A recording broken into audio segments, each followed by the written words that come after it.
Mananasidus, good morning and welcome to your Guam Congress building. Today we'll be continuing our series of budget hearings. So thank you for all of you who have joined us today, and today we'll be addressing Department of Corrections. So the Committee on Finance and Government Operations is now called to order. The time is 0901 and it's June 17, 2025. First notice of this public hearing was disseminated to all senators and media outlets on June 10, 2025, with its second notice disseminated on June 13, 2025. The hearing notices were also made available on the Guam Legislature's website, our Guam Legislative Calendar, and the Government of Guam's public notice portal. The committee will now hear Bill number 4438 COR, introduced by the Committee on Rules by the request of Magaʹhågan Guåhan, the Governor of Guam, in accordance with the Organic Act, an act making appropriations for the operations of the executive branch of the government of Guam for fiscal year ending September 30, 2026, making other appropriations and establishing miscellaneous and administrative provisions. Once again today, this is relative to the Department of Corrections, DOC. So thank you for the DOC family for being here, and I note that you've already been seated at the table, so I will proceed.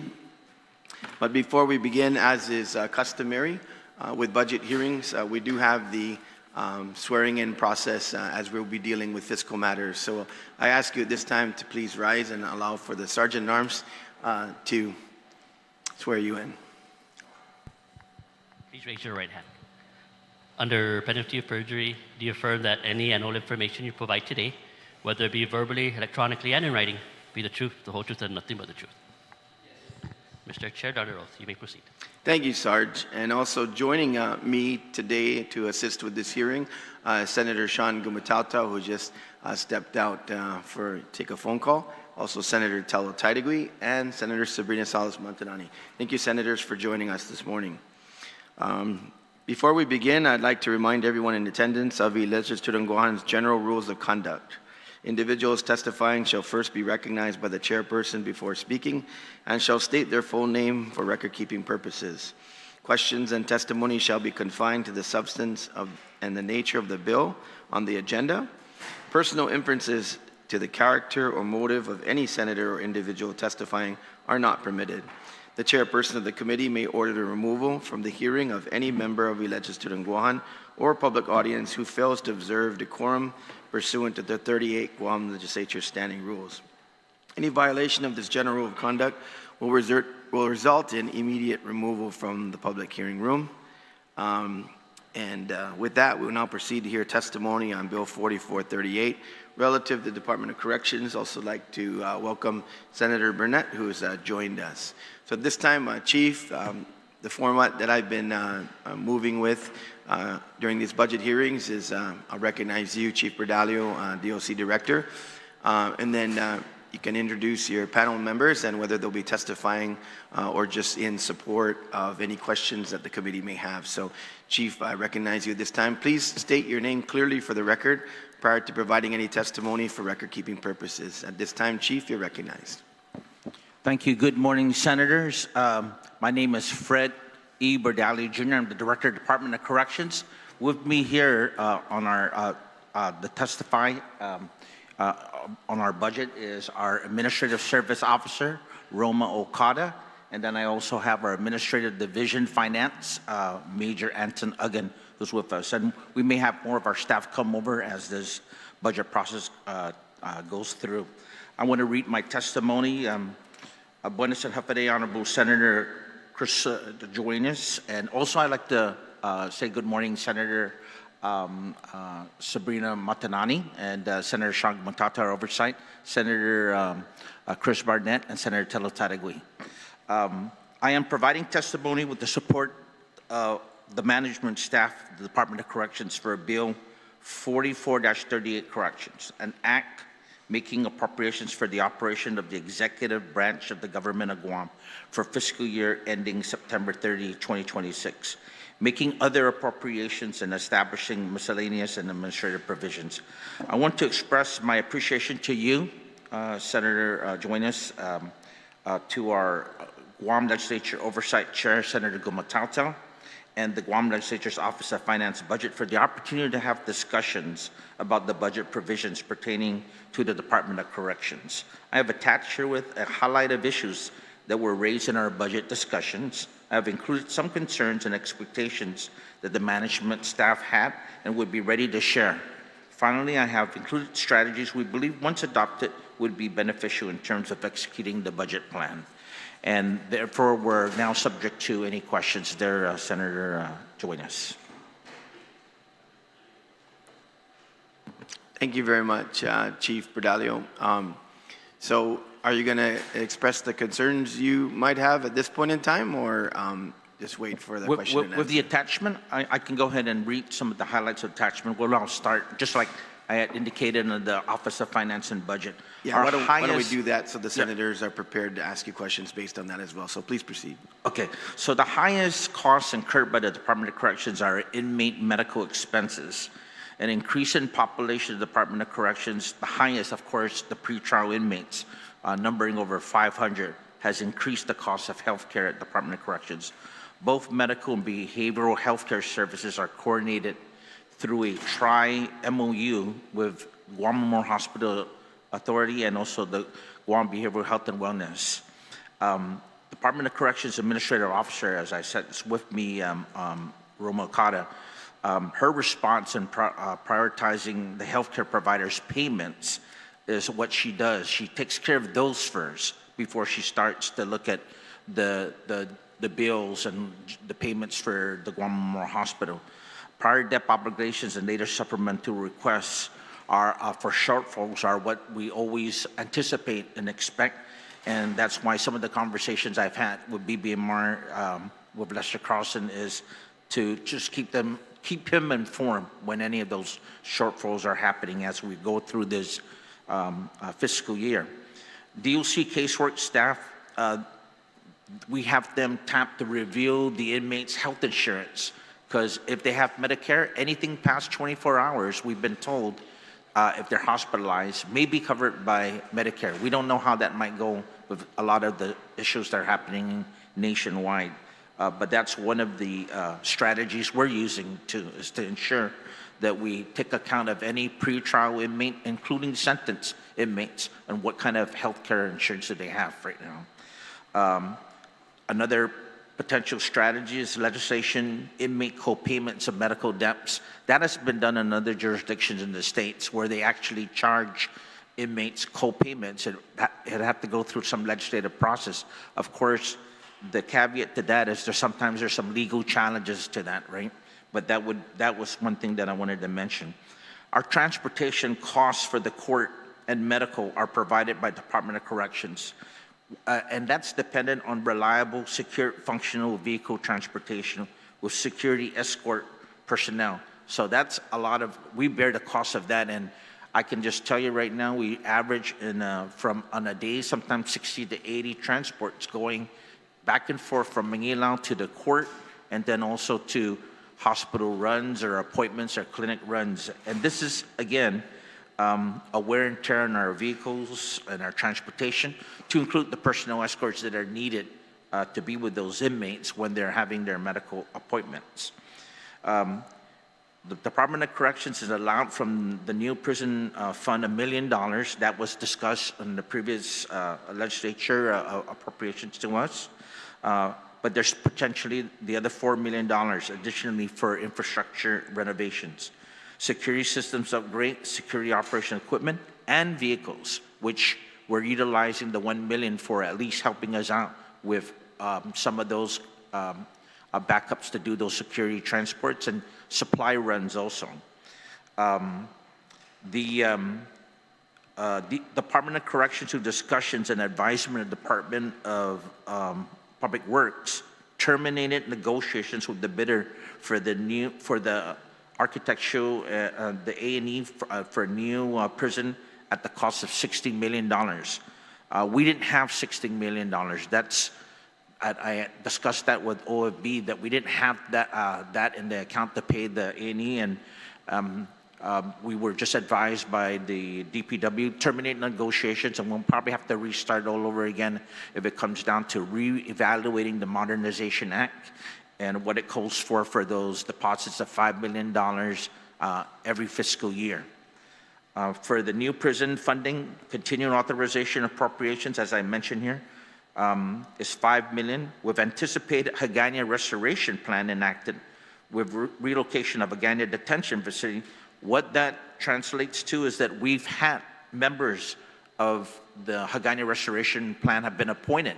One of them is Ms. Leon Guerrero, who has reviewed that plan, and there's no plan, there was nothing indicated where the Magaʹhågan detention facility is going to be relocated, right? And I've mentioned this to the Guam Attorney Generals, I mentioned this to the governor, and I've mentioned it publicly in the legislature that, you know, from the correction facility that I worked at, we don't have pretrial detainees mixed in together with sentenced inmates. Sentenced inmates adjudicated have already been convicted. They're serving their time at the Department of Corrections in Magaʹhågan. The pretrial inmates are in a different category. They're waiting for their court trial. Most of the disruptions, if we can look at the frequency of reports we have really came from pretrial detainees, right? In other jurisdictions, they're at a jail detention facility away from that state prison. In the military, they're at Leavenworth. That's where the convicted prisoners are at. They're not over at the correctional facilities where I work at. So we need to so what I was suggesting, and I've had discussions with the governor and the Chief Justice, is rethinking what the judicials are planning on their master plan in 2010, right? Because like other jurisdictions, if a detention facility is just right there within the vicinity where the court is at, you eliminate all those transports, high costs, and you eliminate a lot of the potential violence that can happen of a pretrial inmate who's innocent being possibly assaulted or subject to a violent crime by sentenced inmates. We have an MOU, a Memorandum of Understanding, completed with Guåhan for the renovations. They've also been given a power for procurement from DPW.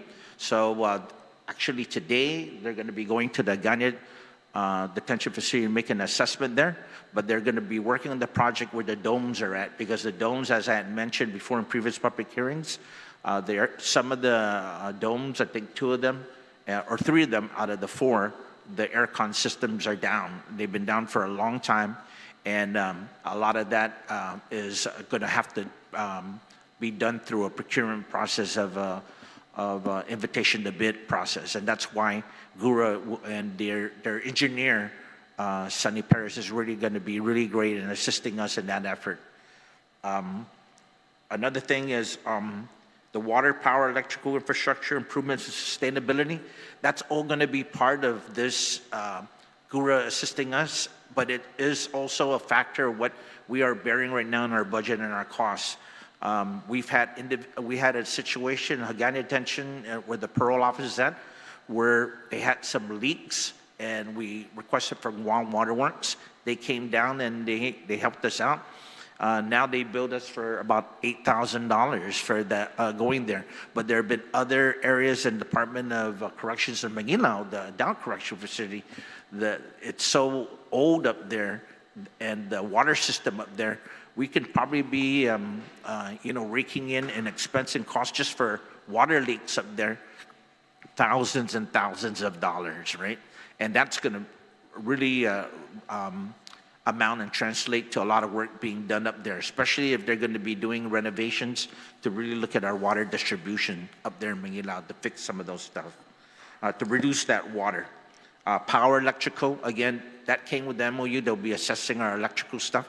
And that's very important, because once the electrical stuff is also, taken care of, now our communication systems and our internet, the ability for communications is going to be taken care of, because we really need to ensure that those connectivities are there and they're not disrupted because of the power and the situation that we have up there at Magaʹhågan, and also where Magaʹhågan detention facility is at. I just mentioned the Judiciary Master Plan of 2010, detention facility space, and parole enforcement programs for probation. These are areas of discussions I've sort of had some discussions with, because as we get into the overcrowding of our facility, a lot of the pretrial, probation at the court, it depends on how robust their pretrial is, and a lot of what has been mentioned is electronic monitoring as a solution to that. And also for our parole, a lot of what is suggested to ensure that we reduce our parole revocations that are in compliance is electronic monitoring too, and aggressive community supervision of the parolees, aggressive supervision of the probation. But that will require an amount of personnel. I can't speak on behalf of the courts, but I know for parole, there have been discussions, and I know I shared with Senator Gumatato and other previous senators, a possibility of a parole reserve program similar to our corrections reserve program. I don't know whether the courts have mentioned, and I won't speak on behalf of them, whether they were thinking of a probation reserve program, but they have a marshal reserve program. One of our corrections officers of the reserve works for the court as a deputy marshal reserve, which is a very successful program for the courts. The recruitment goals for Department of Corrections, our count is at about 181 corrections officers. Our effort is ongoing to achieve recruitment and training activities so that by December of 2025, we will have a force of 200 corrections officers on board. We have already 4 that are completing that are in the cycle with the Guam Police Department, so that they can have enough to push their cycle through. But we just recently been going through interviews. Department of Administration have been giving to us to make sure that we get about 20 of the recruits.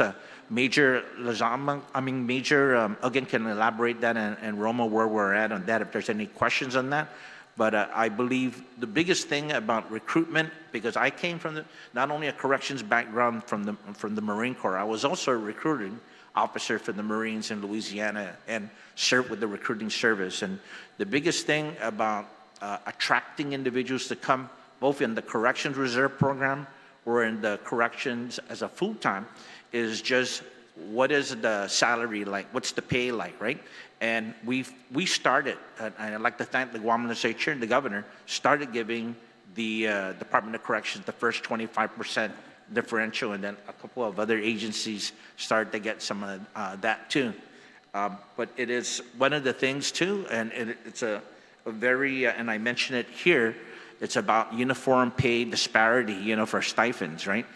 Department of Corrections, with the budget we're limited to, can only afford a $250 budget stipend. But we hear another officers from other law enforcement boast that they get a $500 stipend, right? So I had mentioned this in the Office of Finance Budget. Is there a way to look at standardizing and making sure we limit the disparity, in uniform allowance? I remember Senator Talatagui mentioning how's the process on COLA, because I'm a retiree, right? How's that, right? So maybe that might be the same principle too, when we're trying to say, listen, why would you give this agency, that agency, and public safety $250 for their uniforms, but others $500? Could it be spread around, spread across evenly, $300?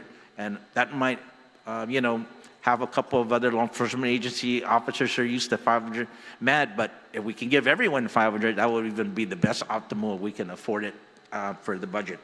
But that's the kind of thing when it comes down to recruitment and also retention. We've been managing to sustain our 100 and up to 180 officers, to include our parole services division that has 10 parole officers. They're a security element too, and they do respond. They're part of our emergency ops plan and part of our corrections force when they come and check the perimeter and everything else.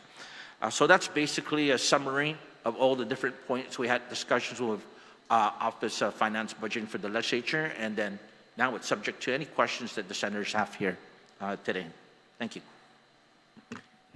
Sidus Masi, Chief Fred. I'm just going to go over a couple of things before I move on to the Oversight Chair and other senators. So it looks as though from the Budget Digest to right now with the budget request, there's been a significant increase from the governor's request and the agency request totaling close to 6 million. Maybe the maybe 4,500,000. Is that in anticipation of what you discussed in your findings with your using of the additional 4 million from your set aside appropriation for debt service? Senator, the additional 4 million from the, already 1 million was given to us that was supposed to be used for the new prison. We're using it for the renovations, security systems, vehicles and stuff. The other 4 million wasn't part of the request for the budget. That wasn't included in our budget discussions with Guadalupe. So I'm anticipating then with this additional, then I'm not sure if you had this direct conversation with BBMR, but is this in recognition of what do you call that, the governor's ceiling? So this is going to fit within the governor's ceiling that was set for the departments and agencies? With our current budget at the $41 million that we've had is the ceiling. And so the variance is this 5 million, which is not within the ceiling? No, it's not part of it. Okay. Yeah, one thing I want to make sure, and we'll confirm this, but I think there's a misunderstanding. I know we discussed this during the time when we did get the appropriation for the 1 million from debt service. That debt service is not an annual appropriation that accumulates. That debt service is an additional recognition of a debt service between yourself and also the 35 million for the hospital. That's a set aside until the procurement goes forward and there's actual award. And that debt service is set aside to start serving that need and requirement for when construction and the like is going to start. So if once that 5 million is used up, then it will be replenished at the time that you're actually going out and doing your after your A&E is done, and we got to talk about that too, then that when you actually go to market and going to have that debt service, that's when that annual appropriation will kick in again. So that's a one-time appropriation set aside until the procurement goes forward. So on the 16 million, I'm concerned about that because how did you initially go out for procurement without having identified funds for it? Senator, Major again had briefed me because it was prior to my arrival in 2023 when this procurement for the A&E, and how they came across what estimate they would have to pay for that A&E, and it was under the projected cost according to what Major again had briefed me. Major again can elaborate a little bit on that, on the the $16 million and what was the originally projected with DPW, when they were putting out for the new prison? Good morning. So back in, of course, 2021, we presented our master plan to the legislature for the new facility. When we did that, of course, it's an 80-year plan, phase 1 through 10. We were trying to do phase 1 through 4, which would give us about 1,100 to 1,200 beds. And then we had meetings, and the issue was how much does the architect cost? Our estimate at the time for 1 through 4 was about $20 million. Again, the cost for the 1 through 4 was look at $200 million. A percentage, 10% architect, was about $20 million. But we weren't really sure exactly, on the architect. So the governor we met with DPW. This is back when Robert Camacho was still around. And I believe the governor used some ARPA money to give some seed money to DPW to put out an RFP to, get the discussion talking about how much the architects would cost. So there was an RFP that went out for design of phase 1. But phase 1, of course, incorporates almost all the phases because of the plumbing and the electrical that has to be done up front. Anyway, they selected a company, EXP. They submitted their price quote for the phase 1 and all that, and it was around $16 million. And so we had several back and forth negotiations. We even at one point came down to where, we asked if we can do it in phases, give you $5 million for phase 1 and then another $5 million for phase 2 of it and phase 3. So in 3 years, we would have a design, right? Because we didn't, and make sure that in the RFP, at any point we didn't have the money, it stops now, the contract, so that we don't overcommit. But again, under advising of DPW, that probably was not the best. They did not recommend that. So eventually, they had to cancel the whole RFP design process to, ensure the procurement process is, there's no issue. So that's kind of where we're at now.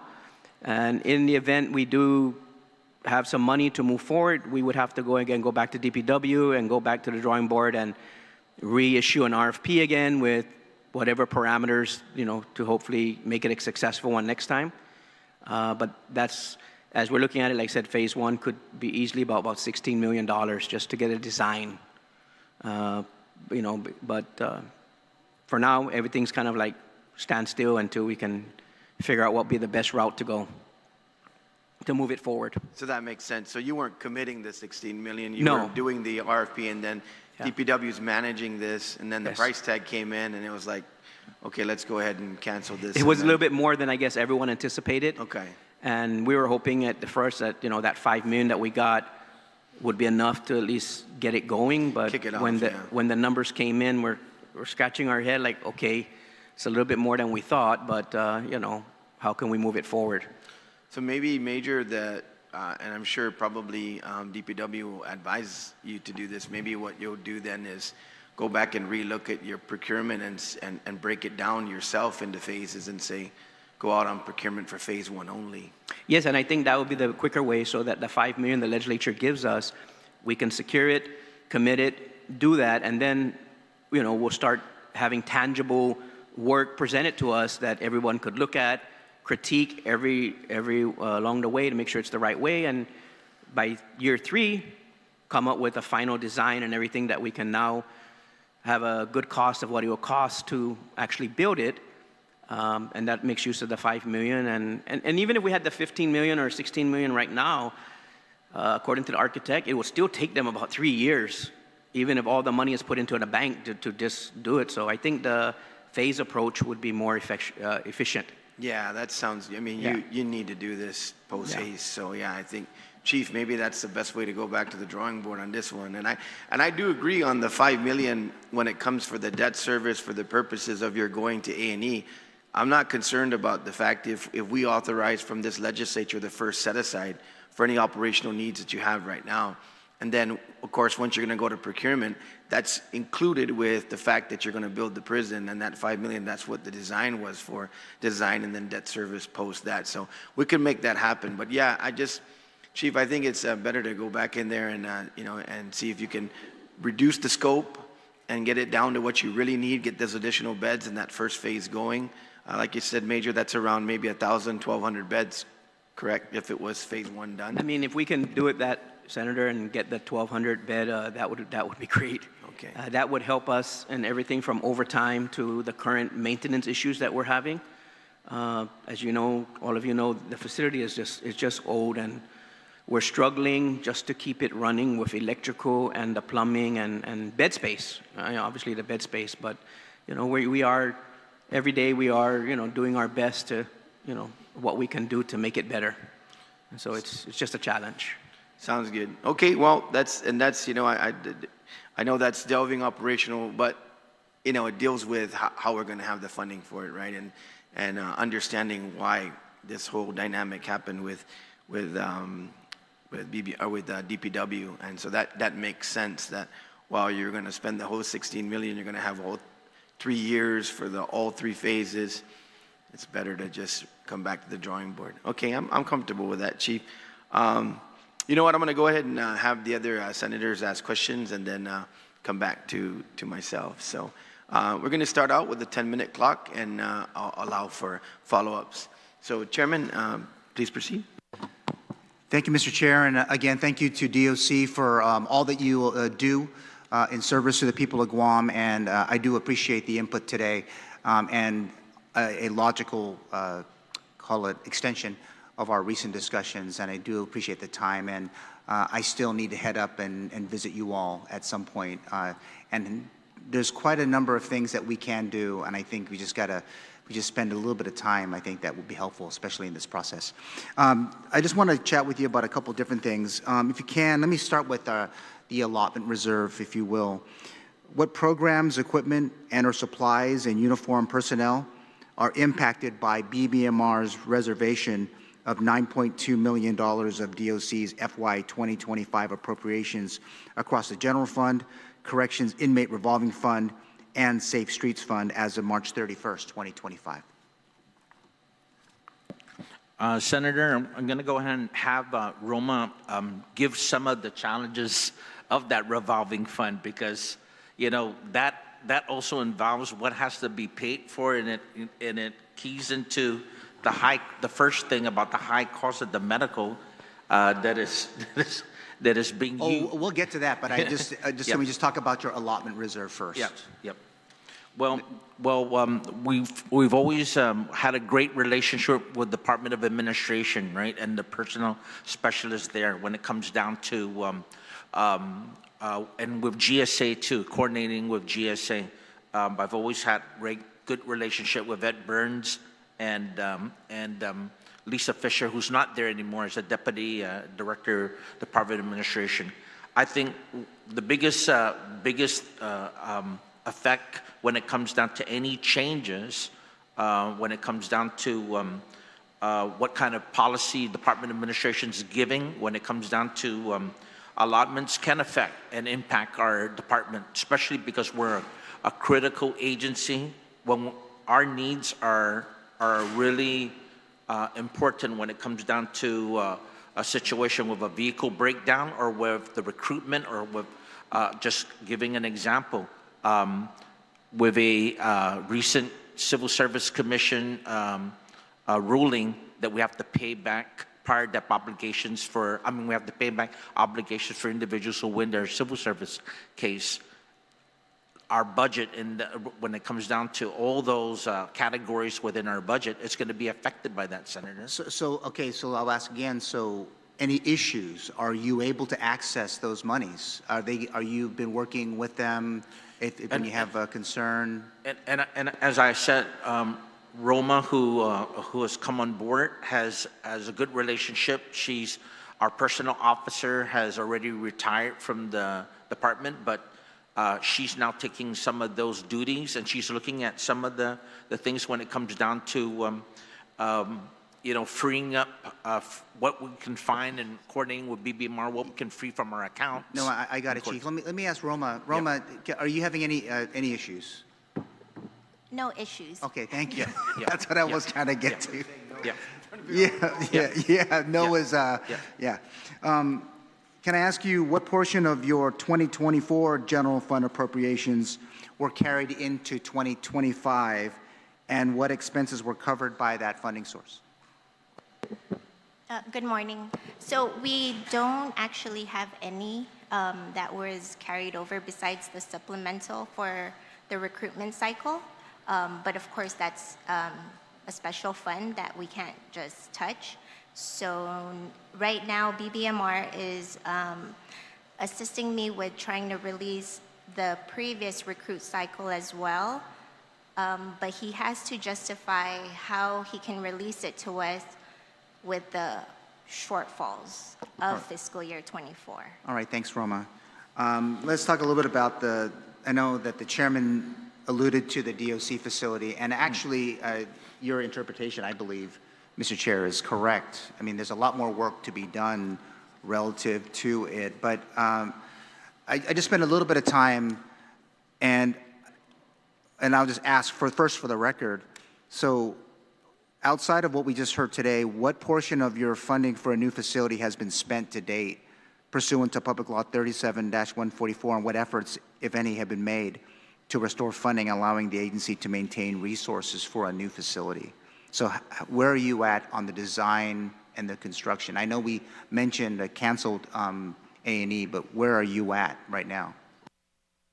I believe we're just back in square one, right when we terminated the negotiations. Okay, and that's a fair assessment, Director. I wanted to just share with you the DOC master plan, and I'm not trying to be critical, Anton, at all, and to the group, but an 80-year master plan is very aspirational.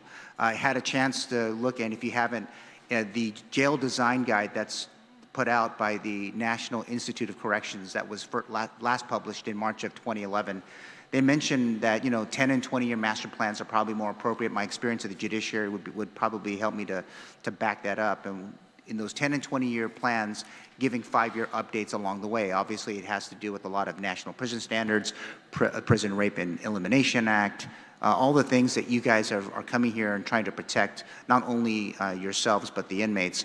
But is there any thought about perhaps going back to the drawing board, as you will, to go back to a shorter master plan? Now, in the jail design guide, there's certain phases that can be redone if you can scale it back to then in getting a person. I know, Anton, you're busy, but there's got to be someone else on team that can help assist with the construction of a jail. Yes, Senator. The reason why it was 80 years is because as we did this project, right, we went off island and we met with certain Franklin County Jail, some other prisoners that were building the same format, phases, because of the money.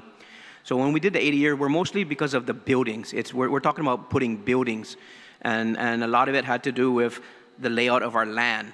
So we're thinking, okay, if we start on the far end and we're going to build out over the course of 20, 30 years, we know where that building is going to go. So if somebody becomes the director in 2060 and they need a new prison, they kind of know where the land, right? So we can maximize our land.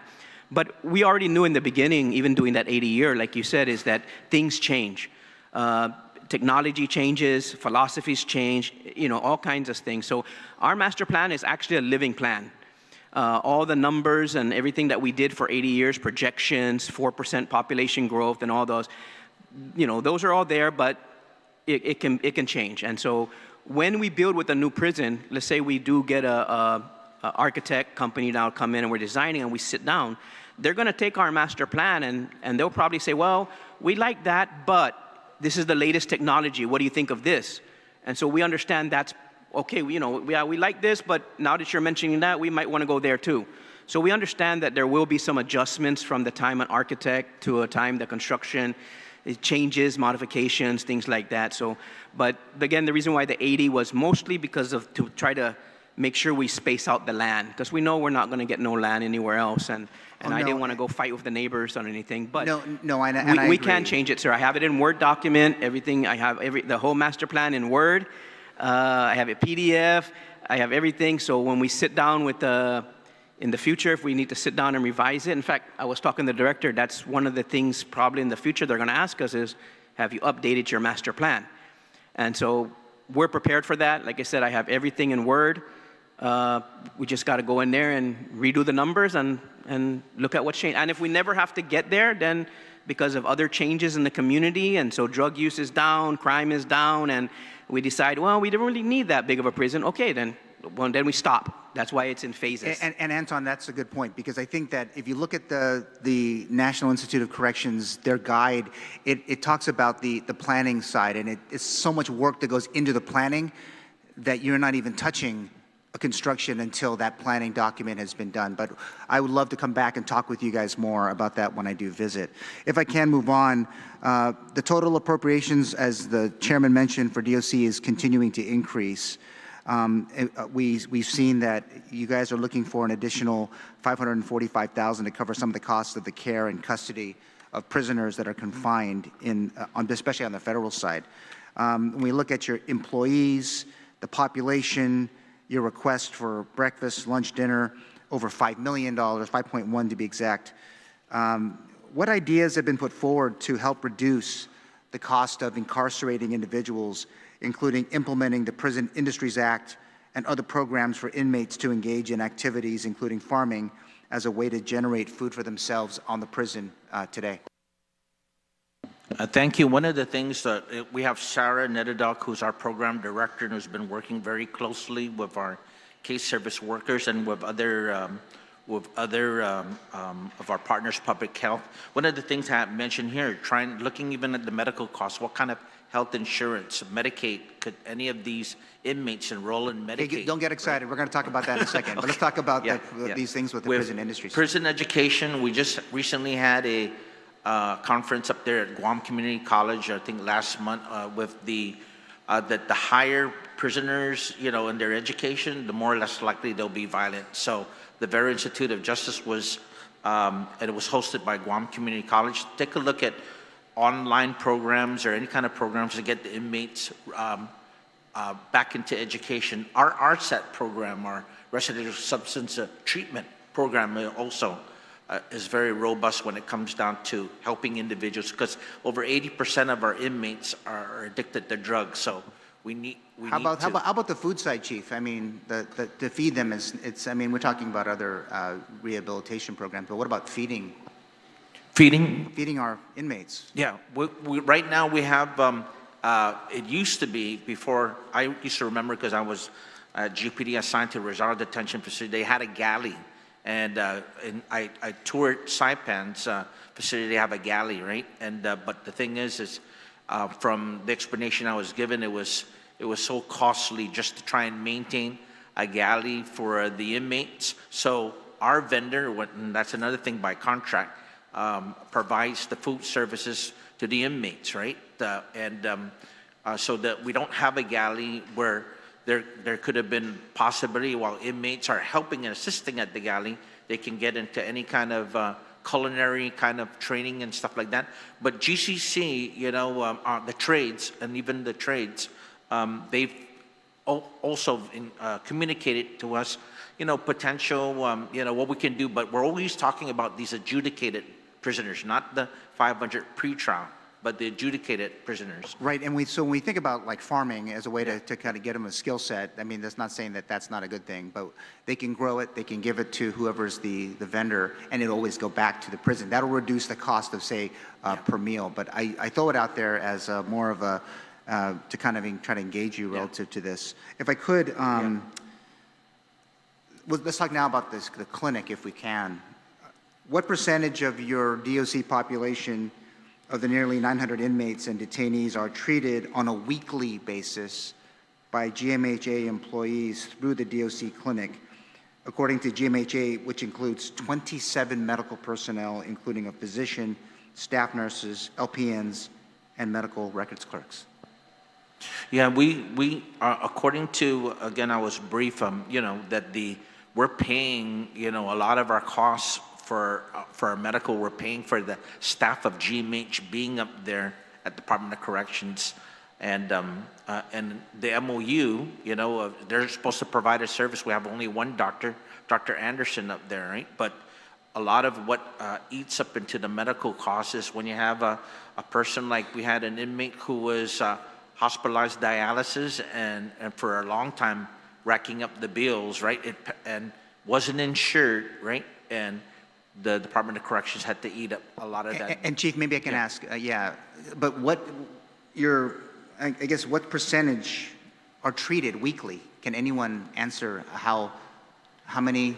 If I had or if you can get back to the committee, GMH, we can get back to you and get. Yeah, I mean, this is important as you're having like this amount of money you're spending, but the committee wants to know how much, at least in terms of weekly.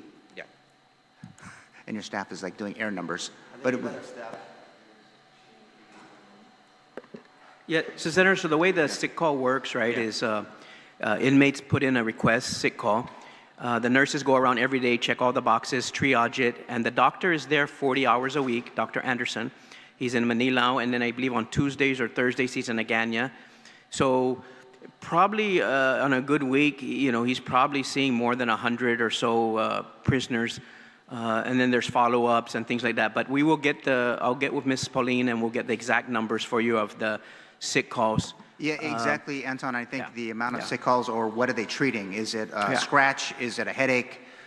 Just want to understand the weekly type of calls too. Right. So some inmates may not see a doctor at all because they don't put in a sick call, or they're okay.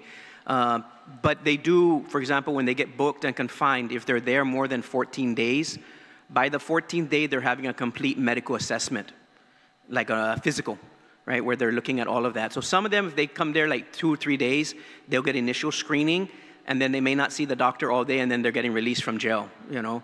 Again, it's based on the sick call, who needs medication, who comes in with medication, and all these things. But I will get you those numbers, sir, and provide it to Mr. Dueñas. Yeah, it's Senator a very Dueñas. big ticket item, but let me ask you, to what extent are public health services available to DOC inmates and detainees for non-emergency services? You know that the clinic is right down the road, or at least used to be, but I know, can you help explain to the people and to those watching and us about your relationship with public health? I know that Sarah, our program director, has been has been communicating with public health, because especially if we have a case of TB, that's one of the issues about what our policy and isolating them.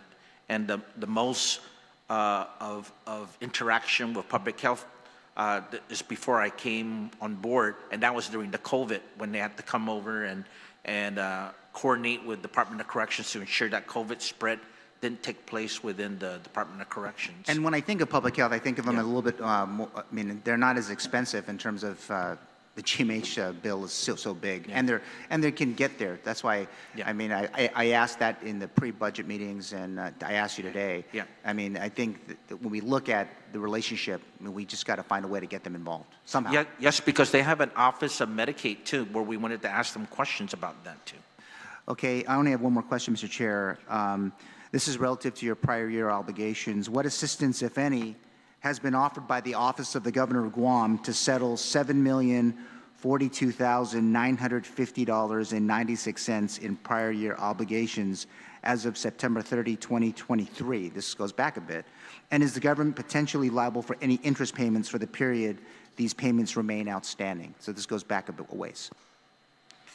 Well, you know, just coincidentally, even today on my monthly meeting I have with the governor, you know, that some of the challenges we have, she has always indicated to me that if we have those challenges, to coordinate it with Lester Carlson at BBMR, and he's at us, and Ed Burns, when we're dealing with our debt, the debt that's still there that needs to be taken care of. It's a matter of juggling, you know, like what Roma does on a daily basis, juggling the funds around just to make sure we find it. And she's had real good significant help from BBMR. That's the best we can do on a daily basis, Senator, what we're doing. And one thing Lester did say to me is, don't worry about it if you come into shortfalls. Well, wait, don't worry about it, but we'll work with you. We'll work with you to hoping try, that you'll be able to engage them, get the money over to assist you and Yeah. your team. I appreciate his kindness and his generosity of words, but he needed action. You need to be able to get the transfer authority, get it in there, and support our corrections officers when they need that equipment. I just want to leave with one thing, Mr. Chair, if I can, is going back to the idea of the master plan. And I really do look forward to working with DOC to try to help this once and for all, because there's many ways that we all can find ways to help with the prison population. I know and I've talked to the Attorney General on different occasions relative to maybe using other prisons in the region, perhaps, you know, electronic monitoring. I like the idea of the electronic monitoring on the parole side. I think the rules are pretty, we can use the rules from the judiciary. You don't have to reinvent the wheel, that you can help with that. Obviously, that's going to need money, but anything that we can do to lessen the burden on the men and women of the Department of Corrections, and how we can use technology today to be able to do more of that supervision, I think will go a long way. And looking forward, especially in the next budget cycle, to be able to find ways to fund that. Because, I mean, we can start talking about it now. It'll take almost maybe 6 months to do the rules plus, but we should make the effort today, and we should try to use technology as best we can, especially when it comes to community supervision, and in this case, our corrections. So thank you, Mr. Chair, for the time, and thank you, DOC, for your effort. Senator Gumatato, Chairman of the Public Safety to include correction. Senator Talo-Taitigui, you're recognized. Sujusmasi, and good morning to my colleagues. Alpha Day Chief, good to see you.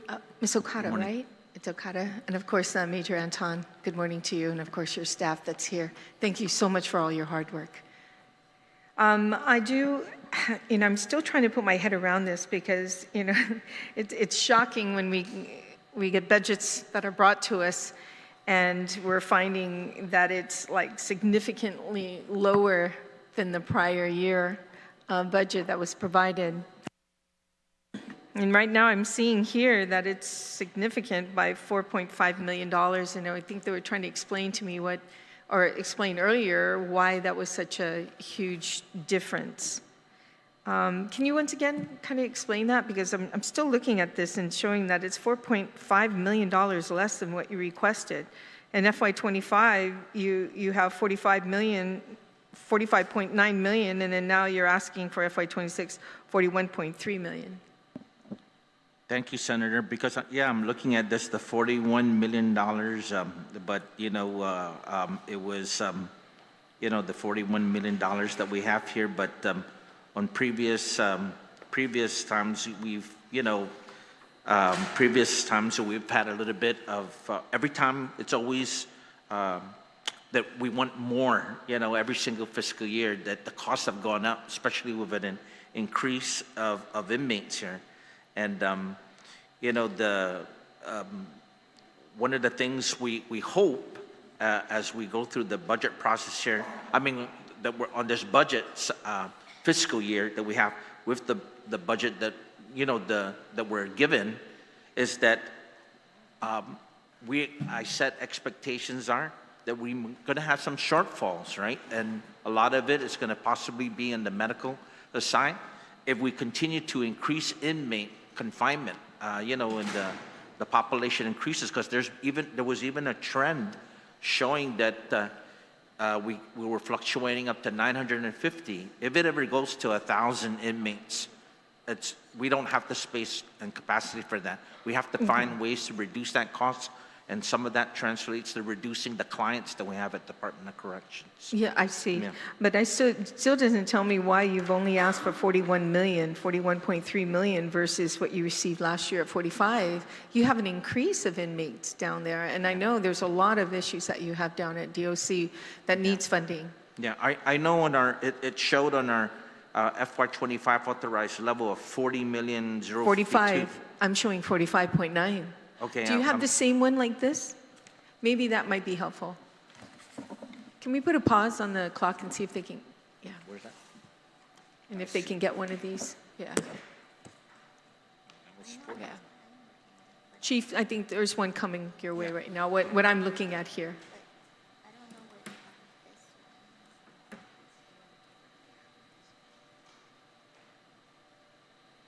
Just take a moment and look at that, yeah.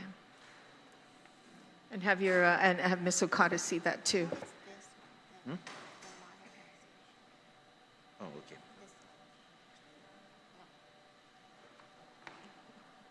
Okay, so you're looking at the FY25 authorized level, 44,720,000. 45. Oh, okay, the 45, right? 929, 665. Yeah. FY25 at 45.9. 45, and then now we're down to 41. Yeah. Okay. Significant. Yeah, I believe the $5 billion on that, they included the $5 million on that Modernization Act, right? The one that we got, that we're going to use the $1 million on that. You mean in FY25? On the FY25, yeah. So. Yep. But then the governor and even requested even higher at 47 for FY26. What was the difference? Yeah, we don't see that $5 billion there in the Modernization Act, right? We don't see that, right? I don't know if it came from that $5 million, because I'm looking at FY20.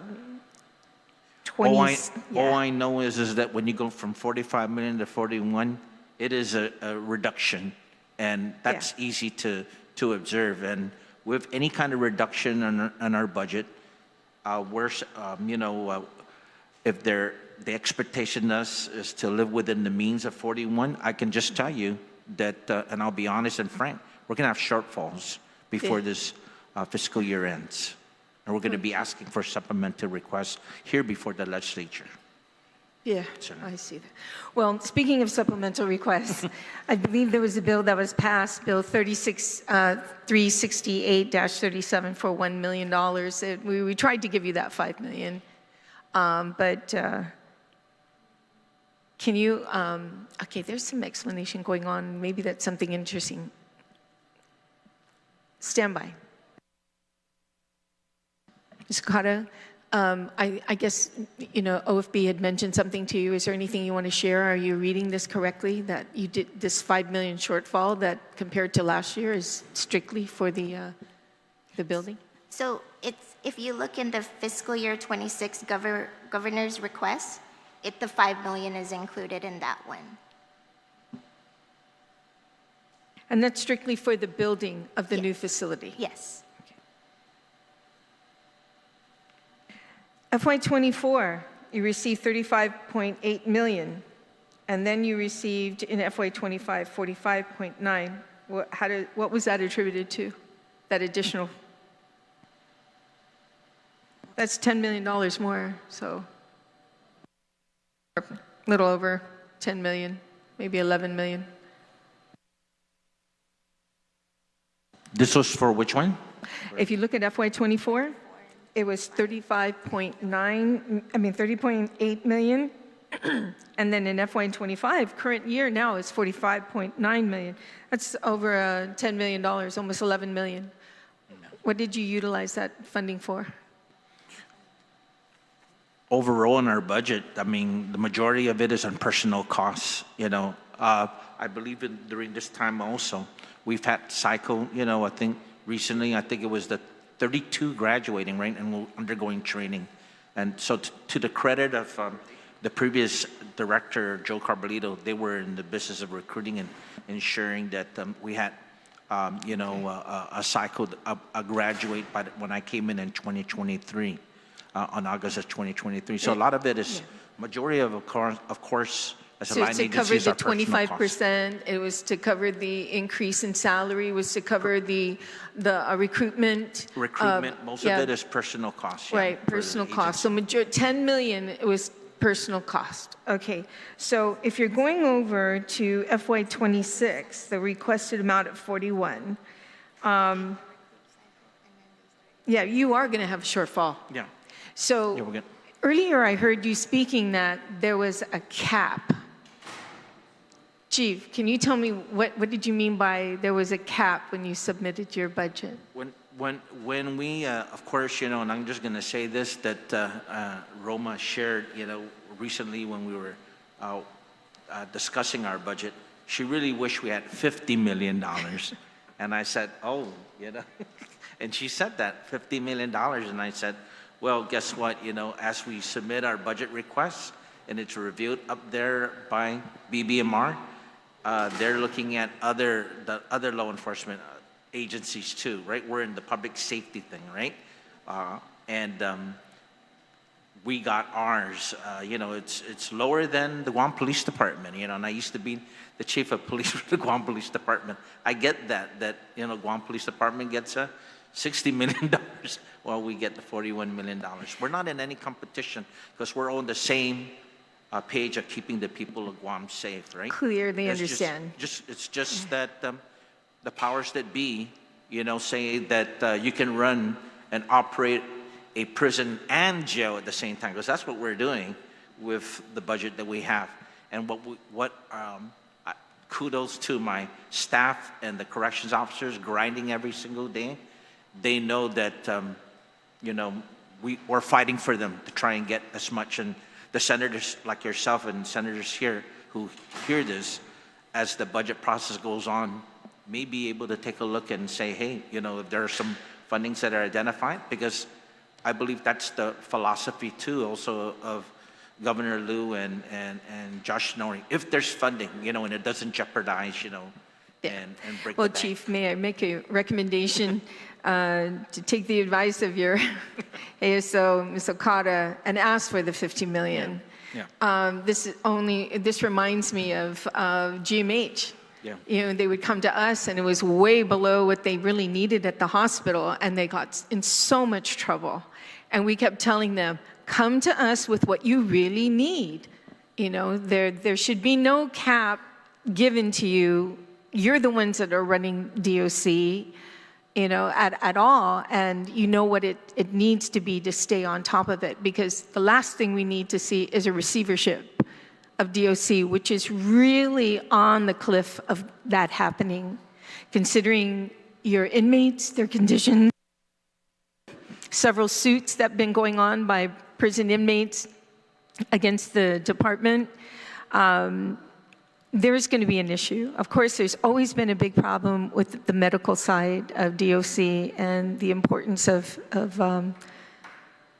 being fully funded for that as well. And of course, you can go into many suits regarding that. Now, one thing that's good is I was able to attend the education training for inmates at GCC and implementing something like that so we can reduce recidivism.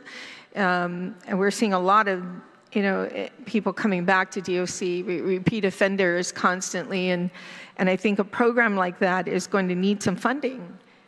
Have you considered that in moving forward and putting this in the budget? We're also exploring the possibility, of course, if there's any assistance and grants, because that's another thing too, that would be very helpful when we have grants that, are tailored to help jumpstart programs like this for prison education programs and stuff, right? So those are some of the things we're exploring, and that also pertains even to some of the grants that we have that may look at like FEMA, the FEMA situation of our malware and what we can do, and also PRIA grants that might involve the security equipment and more video, surveillance of what's happening within the prisons, because, we certainly want to prevent a rape or a criminal sexual conduct inside the facilities. What about, speaking of federal funding, are you in jeopardy at all losing any federal funding from these cuts that are going on? Right now, we're just paying attention again to, again, with the health insurance, with the Medicaid, we're just watching that very closely. Okay. But we haven't seen any. So far, I've been briefed. We haven't had any anticipation of losing any kind of federal funding because of being in public safety and law enforcement. Is there any debt that you owe, or do you owe anything to the Guam Behavioral Wellness at all?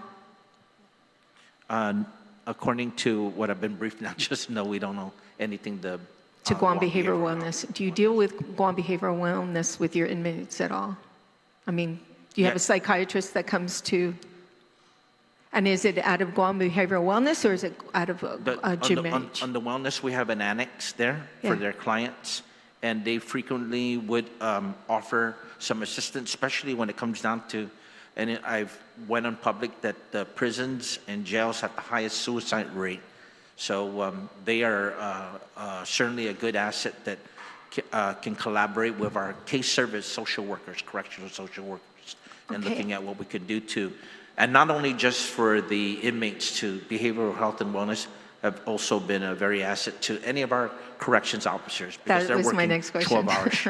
They're working 12-hour shifts, right? Very much so. It's not just the inmates that need the assistance, but it's your employees. Working at DOC is a very difficult job, and I, again, thank all the hardworking individuals who are there that work there, but also to their families, who give them that support, because it's very taxing on the employees there. And I truly feel that it's a time where we also need to look at our correction officers and the employees there to have their time, downtime, to be able to speak to someone in the professionally for any concerns that they have. And I hope, Chief, that you continue to monitor your employees and your correction officers for the assistance they need when it comes to any kind of medical attention that they may need.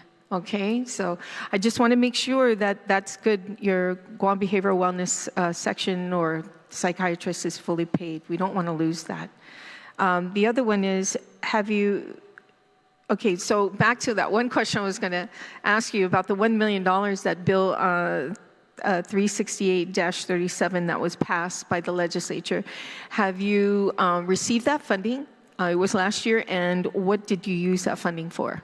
Yes, we've had the account established already, and I believe we have there's some K9, for security vehicles. The K9 unit are going to have some vehicles. I think Roma, can she share what some of the stuff we're getting on that?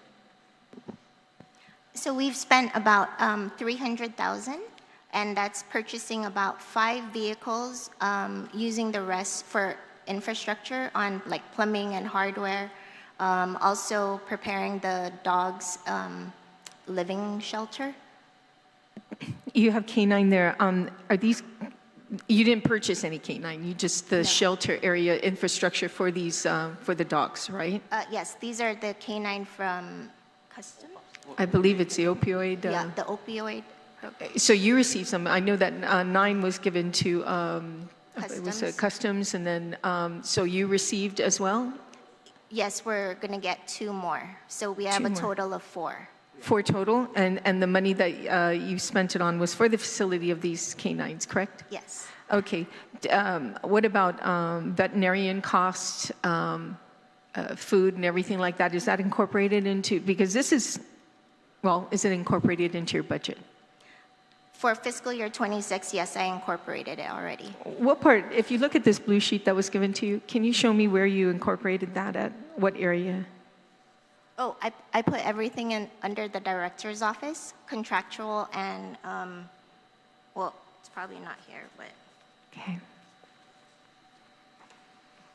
it's all under contractual services. Okay, they're all contractual. Okay. Okay, well, that's good to hear. That's good news. And you fully expended the full $1 million already? No. Okay, We are waiting for the assessment for Guåhan to finish using the funds on air conditioning, generator, and the electrical. Okay, that's this part of the 700, because you have 300 that was spent for vehicles, then 700,000 is left over, so that's for... the rest of the infrastructure. Yeah, okay, because I know a generator was really, really needed. You know, I mean, that was part of the whole discussion on the session floor, and that generator. So when do you anticipate that? We're waiting on the assessment from Guåhan. Wow. I mean, it's so ridiculous. We give you this money almost, you know, what, in November? Was it November that the bill passed? Was it November? Earlier than that? Can you imagine it's taking us a year to utilize funding in order to get something that you needed yesterday? Well, Senator, yeah, I can't recall when the bill was passed. So what we're doing is the department, you know, the Department of Correction, we don't have facility managers. We don't have maintenance people with, you know, our maintenance is run by correction officers and inmates.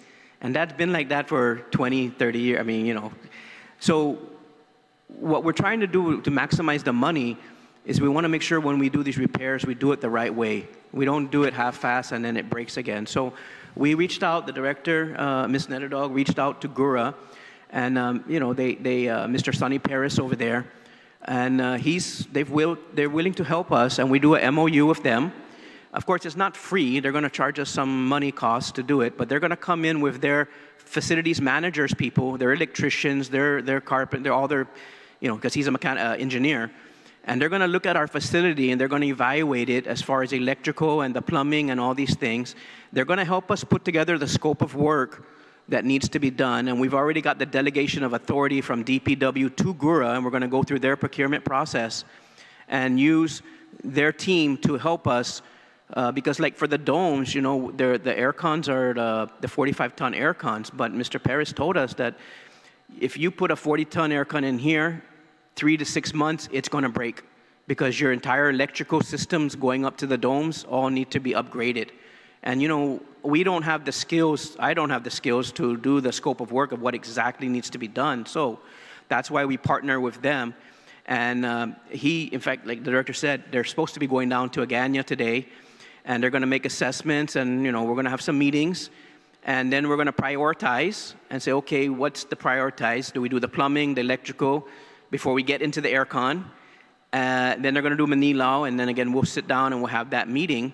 And so that's why the money that we did do for the canine and stuff, you know, me and Rome, we said, you know, we don't want to just keep spending until we know what we need to do with Guåhan. So we need to stop.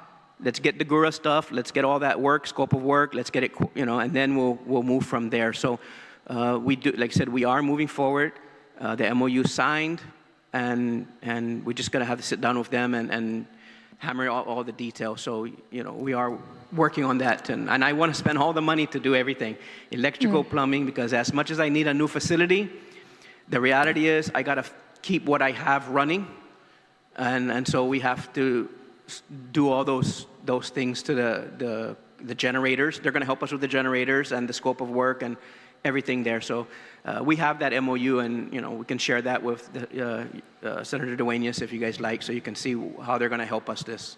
Thank you, Major Anton. And what is the estimated projected time frame in which we can get everything up and running? Well, again, they're going to be going to do, again, the plan was for today and later this week. Then we'll sit down with them probably the following week and go over it, and we'll start looking at timelines and all these other issues that we have to address. And then I'm, you know, cautiously optimistic. By next week or the week after, we'll have a better timeline together on what we're going to do first and how long we're looking to get this done. Yeah. Is it normal that you're going through GURA, right, on this whole thing? Is it normal for them to charge, you know, to do an assessment? Well, you know, Senator, I mean, all the agencies, as much as we like to get the freebie stuff, we get billed. I mean, like the director said, when JWA came and fixed our leaks and stuff in Agaña, they had to bring in Dietrich Plumbing and other things, so, you know, we had to reimburse them for that. But I guess, you know, they're going to help us with their manpower, their staff, you know, to help us. Yeah, but is it, you know... Well, it's the first time we've ever done something like this with GURA, so it's us. Did you ask them? Do you normally charge another government agency when assisting that agency? Well, or is there any funding through federal funds to kind of pay for that, whatever bill they want to slap you with? Well, again, no, I did not ask them. I think you should. Yeah, but Chief? for me, Senator, I really, unless the legislature wants to give me another $300,000 so I can hire my own facility managers and my own we would love skilled to people, do that. and then but you also have to learn to work within your means too, right. And you have to think outside the box. Yeah, it's not about just throwing money anymore to these agencies, which we've done in the past. It's about thinking outside the box, finding alternative ways in order to get the job done. Well, Senator, I appreciate what you're saying about GURA, and I understand that they have the means to do this, you know, and that's good. But why would they want to charge you? We're already strapped with it, and if there's any other alternatives that we can find, then I suggest you look for it and just don't take okay, you know, yes, we'll go ahead and pay the bill, and unless you ask these questions. It's important, Major, so I appreciate it. Thank you, Senator, and just for the record, I've been up there 31 years. Yep, and believe me, and the place is still going to sham. I have thought out of the box so many times. Yeah. I don't even see boxes anymore. Yeah. Okay. Well, then maybe it's time for you to retire. It's out of boxes. Well, you know, Senator, we just need help. Okay. Yeah, and that's exactly what we're doing. Like I said, for 31 years I've been up there. We have not added a single bed to that prison since 1998. Isn't that shameful? Okay. 1998, when FDF and Agaña were built under former Governor Gutierrez and Angel Sablan when he was the director, that's the last time we've put any beds in that facility. But yet our numbers continue to go up, and we continue to struggle with maintaining it. And we have brought the media in. We have done everything. I mean, it is no secret. I mean, Brett McCready went up there. We've had all kinds of stuff over and over and over, and you know, it's just, you know, we're doing the best, and we understand the government's limitations, and we try, and we know, you know, crime is not sexy, prison is not sexy, but every day the men and women that come to work there, we try our best to keep the place safe, and so that all of us go home, and that there's no escape, and contraband is not, you know, introduced, but it is a struggle like no one can believe. And we operate 365 days during typhoon and everything else. And we have human bodies to take care of. People that a lot of them are not healthy.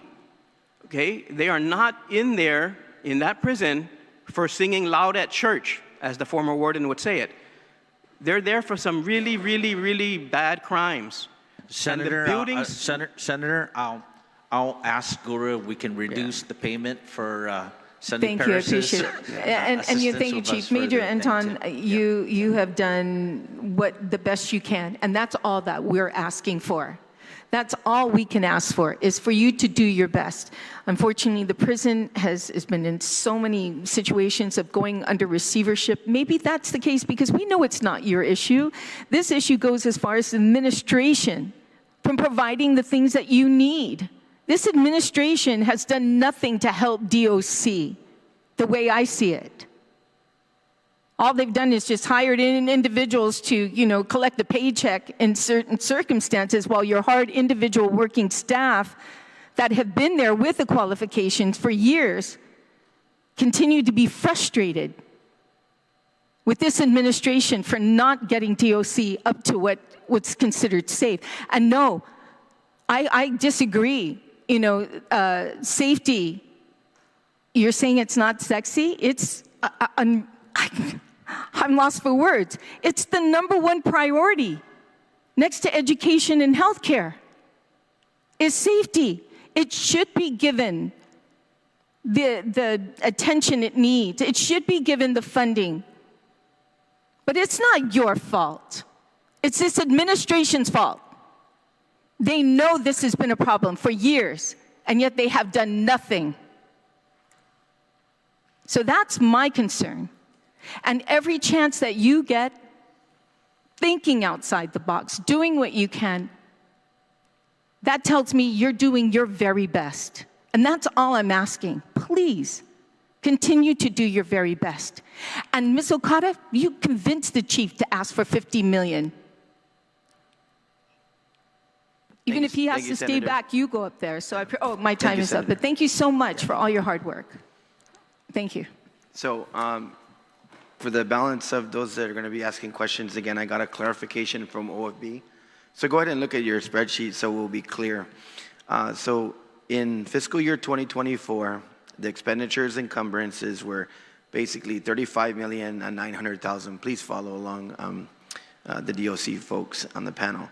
The authorized level for fiscal year 2025, as was mentioned, was $45,929, and that is including the $4 million. So that's what happened, because as I see your $4 million, check out your spreadsheet as well. As I see your DOC files right now for 2025 is right around $40,052,000 right now that you're tracking, and so the total plus the $4 million would be the 45 authorized level, was which they placed in. So it basically is now with the governor's request, just to be clear, including that $4 million, with the governor's request, you will be at $1.3 million above what your current level is, even when you include the $5 million. So if you go straight over on the variance with the governor's request, the 5927, basically when you take that request overall in terms of if you get the budget that is proposed in terms of the governor's request, it will still be a $1.3 million in addition if everything tracks as authorized in fiscal year 2025. So we'll make sure that we go back and reinforce this with you, but that's what's showing on our OFB books, okay? So we are tracking to an increase and a significant increase from the 2024 levels, okay? Senator Montanani, you're recognized. Thank you, Mr. Chairman. If I could just get some clarification on what is the capacity, or not the capacity, what is the population at the ACF in Manila, current population today? I can get the accurate number, but it's roughly about 9 million. 950 inmates, I believe, or something. Inmates like that. in Manila. Yeah. So, Okay. yeah, so I have the numbers from the other day. In Manila, there's altogether 713 prisoners. Those are inmates and detainees. And in Agaña, there are 223 down here in Agaña for a combine of about 936. 936. 936 between Manila and Agaña. What is the capacity that it was built for? So in Manila, we're over, I did the numbers, we're over by about 160 prisoners. And in Agaña, we're over 130. So there should be about 130 in Agaña maxed out.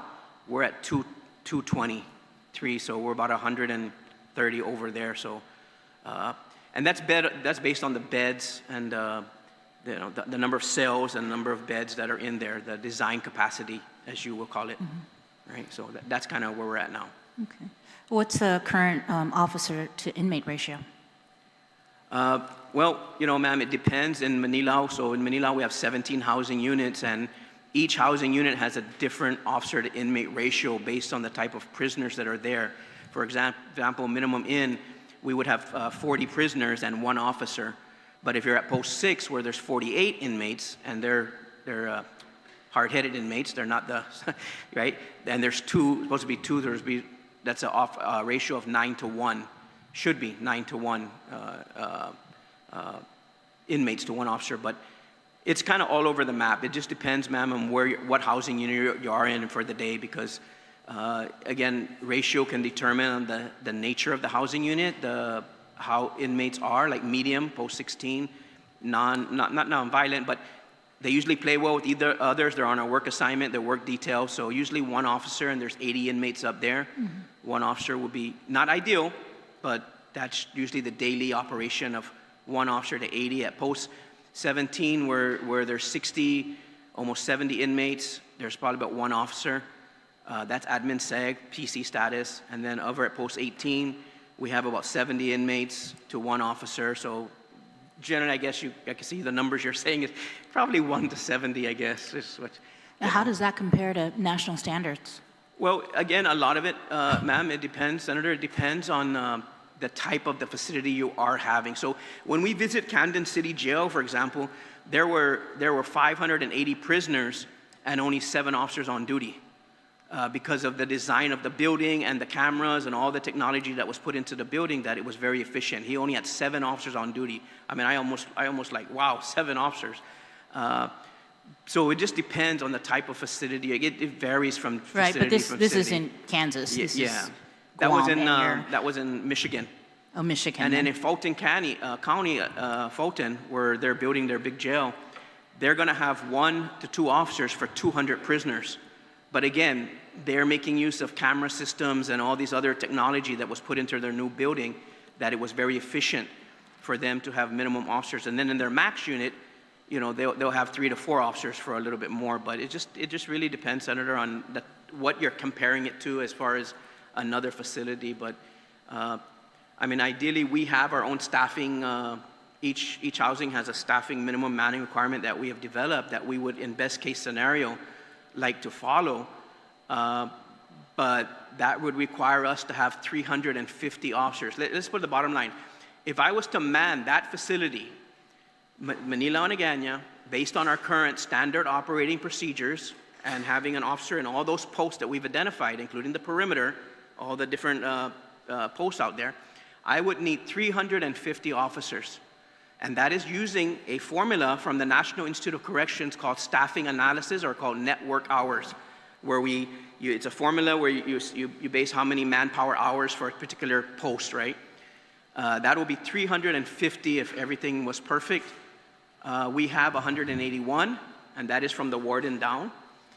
Plus, we have other officers that are not necessarily directly with the inmates, like transport, visitation, our central control, internal affairs, our maintenance officers that take around the inmates. So there's a lot. Our hub officers, processing officers, they handle the Zoom and all these things. So it just takes a lot. And unfortunately, I'm sorry I can't give you a direct national average, but we do have policies of what would be the best case. But 350 officers, ideally, is just.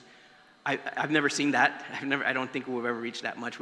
The farthest we've ever gotten officers, I think, was 220 to 230. So currently 181. We got you hope 181. to have 200 by the end of this year, but truly you would need 350. How safe are our officers then? Well, considering other factors, ma'am, that will help dictate the security is, How do we treat the inmates? What programs do we have available? How long are they out of their cells? Do we have working air conditioners? Do we have recreation and visitation and incoming? I mean, all these other things help us manage the inmate population in terms of their behavior and their attitude, right? And we're very fortunate that our officers, we train them well and they have good interpersonal and communication skills, and our inmates are just not numbers to us like in some federals, we treat them like human beings and we take their concerns seriously, and we do our best to make sure that we're addressing their medical needs, the infrastructure needs, their program needs, their visitation and family connections, their, all those attorney and all these, we do our best. So, we do have a few inmates that are not compliant, and we try to deal with that. But generally, I believe my officers are safe. Again, like any other law enforcement, there's potential for some hotheads that don't want to follow the policies and rules and try to challenge our officers, and we have our SORT team and other mechanisms in place to try to deal with that. Right. I was just curious because you said one officer in some instances to 70 inmates. Right. That is concerning. Yeah. Moving on, I wanted to talk about your presentation, issues discussed with OFB, Department of Corrections, budget and expectations. And Chief, you had on here, highest costs incurred by the Department of Corrections are inmate medical expenses. And something you said earlier was that the Department of Corrections is paying for GMH staff. Is that correct? That's correct. You're paying for, what was it, Sean, 26? The staff that are down at the Department of Corrections. All 26 GMH employees? That's correct. And Yes. how much are you paying? Or are you guys paying?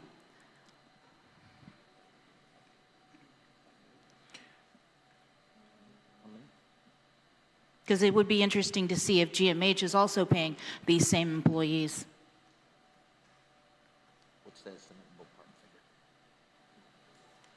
About $4 million? Estimate right now of how much it costs just to have the staffing of GMH over at Department of Corrections, their staff, $4 million, an estimate of $4 million. And DOC has been paying these employees? There's nothing owed to GMH for these employees?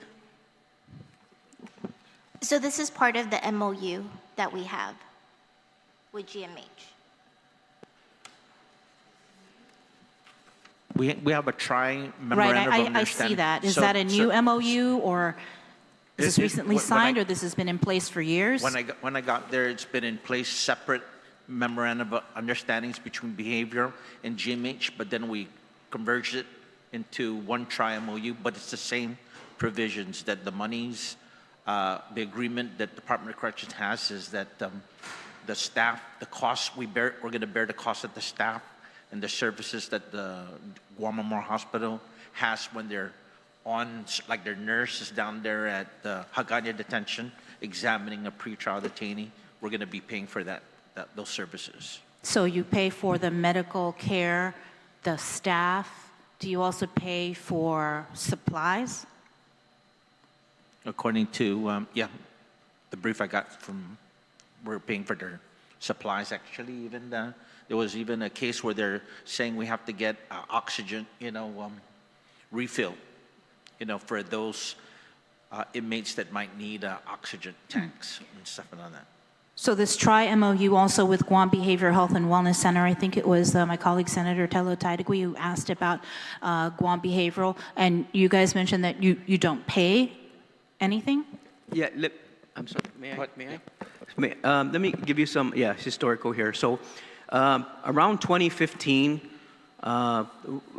when the former Attorney General Barrett Anderson came into office, DOC was under still a consent decree with the federal court since 1991.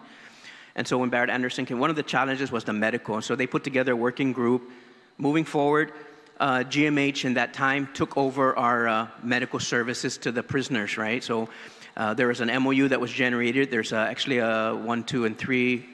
There's third version, I think. But anyway, GMH takes over our medical, and they're required to have nurses and doctors on our facility. And out of that, we pay them close to $4 million a year, and they invoice us. And in the invoice breakdown that they provide, it's got all the nurses' salary and all the other things that for them assigning their medical staff to our facility. And we basically just reimburse GMH for that. But GMH is the one that actually pays their paycheck. We just reimburse them, GMH, that. And it also costs us pharmaceuticals and basic supplies for their office and medical supplies. And then that's just a one. And then with the Guam Behavioral, fortunately, they don't charge us anything for their services. They have staff on our facility that handle our mental health and behavioral, and there's an executive order that was created and an MOU. And then we just recently did a tri-MOU between GMH, Guam Behavioral, and DOC on the type of services. But Guam Behavioral does not charge us anything for their services, so they provide that to our inmates for free. So you said recently signed tri-MOU. When? That was, I want to say, last 8 months, maybe within the last 6 to 8 months, because GMH, we had one with GMH, we had one with Guam Behavioral, and then there was some overlap and some discussion amongst the two, and then DOC's in the middle. So we brought all three of them, all of us together, and said, okay, can we make this, so that we're more clear on the lines of who's doing what and stuff. So we called it a tri. Okay. If I could get a copy Yeah. of the tri-MOU, I'd greatly appreciate that. Okay. So you mentioned how you pay for GMH staff, services, equipment, et cetera, for the clinic at GMH. Does DOC owe anything to GMH for inmates detainees that receive treatment at the hospital? And if so, how much? And is that included anywhere in this budget to settle that debt? Yes, Senator. We owe GMH. So we pay for the MOU, covers all that.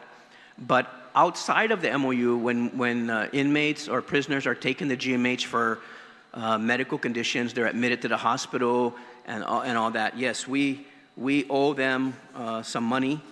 I believe I got my little notes here. Hold on, I got a lot of notes. Oh, this is the one, right? This is the one? This is the one. Okay. So, Guam Memorial Hospital inpatient, all right? And so, as of the 31st, and this is including prior years, we owe over $5 million.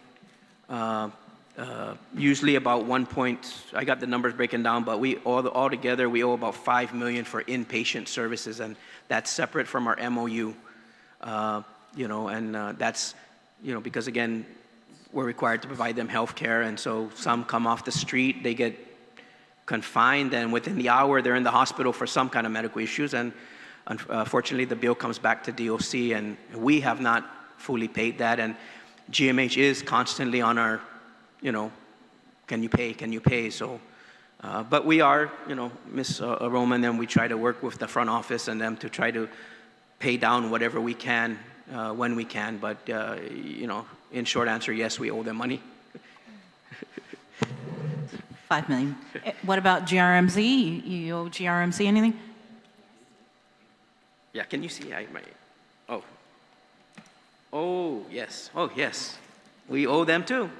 Not as much as GMH. We try to stick to GMH, but we owe them about $537,000. And that's over the course of 3 fiscal years. 4 fiscal years. And it's not in this budget request to pay off this debt? Well, with my original budget request, it was included. But when we received the ceiling, I can't pay it. Mm-hmm. Okay. Senator Taitagui was mentioning the MOU completed with Guåhan, right, for the renovations, and a portion of that funding is coming from the public law that was enacted in December of last year regarding the $1 million allocation from the $5 million, correct? And you said that $300,000 was going to go for dogs and a dog kennel, and the remaining $700,000 would go to infrastructure improvements? So 300,000 we use not just for the dogs, but also the vehicles. And Okay. maintenance 5 supplies. vehicles. And maintenance supplies. Maintenance, I'm sorry, I can't hear you. Like hardware, plumbing, just to keep up with the infrastructure. Mm-hmm. The And repairs. how much are you guys paying Guåhan? I don't think I heard that, for this assessment? 7? I believe about 7,000, or 7,000. they requested for, because of Sonny Perez, their engineer, for his services for us. So the Something like that. assessment, you are paying $7,000 to Guåhan for an assessment for renovations at the Magaʹhågan Adult Correctional Facility. It doesn't include Hagåtña? No, we're paying this, they said to kick out this memorandum of agreement. I believe the 7,000 is for the use of Sonny Perez, who's going to coordinate all this, from everything from the IFB, invitation to bid out for the domes and everything else, and all the work that he's doing. To prepare an IFB for the actual assessment to be conducted? He's actually going to go out and do an assessment, not only of Hagåtña detention, but Magaʹhågan and all our facilities. Okay, this your write-up said MOU completed with Guåhan for renovations at Magaʹhågan ACF. So, Yeah, yes. So it does include Hagåtña. Yes, it'll include again. And that is, again, can you just explain that? That is not for the actual assessment to be conducted. It's No. just to help. Okay. It's just for his services, because it's time away from Guåhan. Like what Senator Tello said, to use Sonny Perez as, his services and what he's doing. Okay, so $700,000 is going to be enough, to actually do the renovations? Because that's what I thought the law was for, was to start doing renovations, not to do an IFB. I believe we said that with the renovations and the infrastructure improvements that we're going to need, and security systems that we're going to need done at our current facilities, both at Magaʹhågan and Hagåtña, it'll probably cost more than the $1 million. We're going to have to dip into, there were $4 million left, and I think there's been discussions I've had with the governor and with Senator Guåhan about that other $4 million, because we know we're going to go past that. There's a lot of, as I said, there's a lot of things that need to be done in terms of the infrastructure, electrical, the water bill that we're getting, all the water distribution, the systems that we have, and a lot of things that are going to be needed up there, both at the Hagåtña and at the Magaʹhågan facility. Do you have a rough estimate? Maybe, I know that the assessment hasn't even started, but do you have a rough estimate on how much would be needed for the repairs at DOC in Hagåtña and then Magaʹhågan? Well, I think we'll have a better picture of that once they do the assessment up there in Magaʹhågan, especially looking at the domes, because Sonny Perez gave us a sketch of what they intend to do, not use the HVAC, but a different kind of system, for the domes, for their cooling system. If they give you a sketch, wouldn't you have kind of like a little bit of an estimate on how much it may cost? We can provide you a copy of that. We can let you see that. You guys mentioned you were at square one for the new prison. New prison. And you also mentioned that the governor gave ARPA as seed money, right, for the A&E. How much was that? Just based on what I can recall in the documents back in when we initially did this, I think it was like 800,000 to go to DPW, but it didn't go through us, it went through DPW. And as far as, I believe it was ARPA money, I'm not sure what happened after that, because again, it didn't come through our office, it went through them, but, and that was my understanding at the meeting, is that, they were gonna use that to get a company to come and tell them what it would cost and all these things, but again, I don't know where the money is at, but it didn't come to us. Mm-hmm. So is there any money for this A&E, or it would be with DPW? That money went with DPW, but I don't know if it went where it went after that, or, I'm not in that thing, we'll have to find it. But with regards to when we do decide to try to go forward, we'll have to sit down with DPW and put out another RFP for the design, utilizing the $5 million that we got, and probably different languages in the RFP to make it clear what we need and how we're going to do this. But I'm looking forward to sitting down with them again and trying to restart this whole process again. Right, and when you guys do have those discussions, has there been any discussion about possibly going through a design build process as opposed to doing an A&E? Yes, Senator. So in the Modernization Act, I believe that's the kind of language they used in there was a design build format. So, you know, for me, whatever works best and whatever, you know, it's just to try to move the project forward, you know. And Wait, so you said in the Modernization Act they were recommending a design build, but yet you still went out with an A&E? Well, we took our own design there, and I guess they were just trying to get a handle on the architect services, but in the Modernization Act, I believe it does call for a design build, and then there was money supposed to be to GITA to help with the, you know, in case they go on the bond market and things like that, but you know, that's beyond my pay grade as far as what happened there. Okay. I did want to ask because, like, with the Guam Memorial Hospital, the state of GMH, they're all scared that the next major typhoon that comes through, you know, their lives, you know, it could, they just wouldn't be safe. So with the Department of Corrections, I know there's all this talk about the new prison, just like there's all this talk about a new hospital.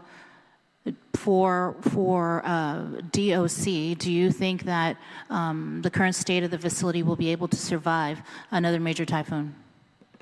Well, the ones we really be concerned is the domes. We have like 200 people up at the domes. Those are those tent canvas that were built in 2000 by immigration, right? So our COVID unit in the back of Post 16 that we had, that's gone. Marwar took that, but it's our domes. The rest of the facility is cement. They're concrete and stuff. We just gotta, as far as our plan is the generators and getting the generators fixed up for some of those units, right? So like the federal detention facility needs a brand new generator. But I think the buildings, other than the domes is again our scary point because those are canvas materials and they can go. But usually when the storm happens, we move them to our visitation lobby area around there and we keep them there. But yeah, the domes would be our #1 concern. On a scale of 1 to 10 then, how would you rate the conditions at DOC? On a scale of 1 to 10, Yeah. I would say that it's probably going to be, I would say a 4. I mean, there's a lot of vulnerability. I said when I first came in August 2023 and I looked at the different areas, it's a dangerous place up there. I used the word danger, especially the vulnerabilities. And every single thing that I've highlighted on the overcrowding, the conditions have been shared with Office of Homeland Security and Civil Defense because that's like Major said, a storm comes. Those domes, those tent type, were built by Customs and Immigration, federal, and it was signed over back during the previous administration because Chinese illegal immigrants were in, and I think that at the time they had tents set up, right? So the conditions are, I would say, I would rate it as a 4.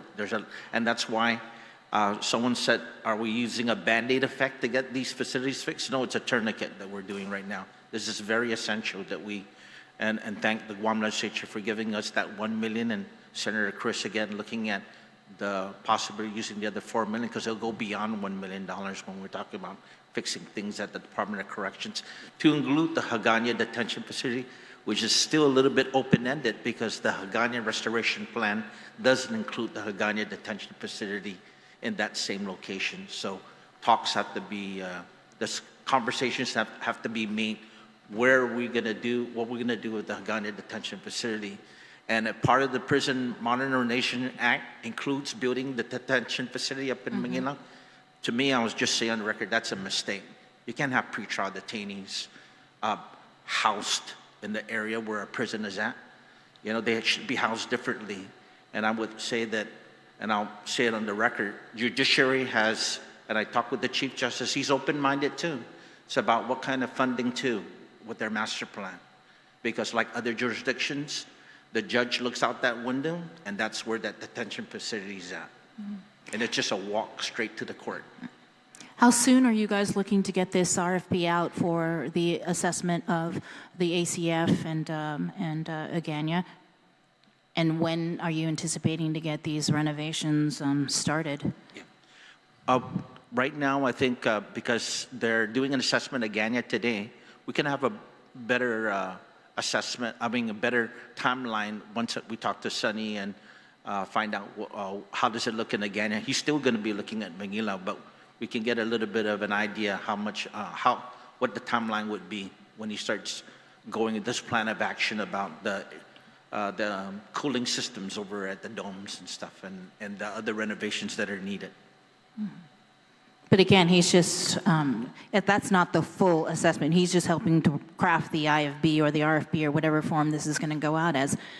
That's not the actual assessment, correct?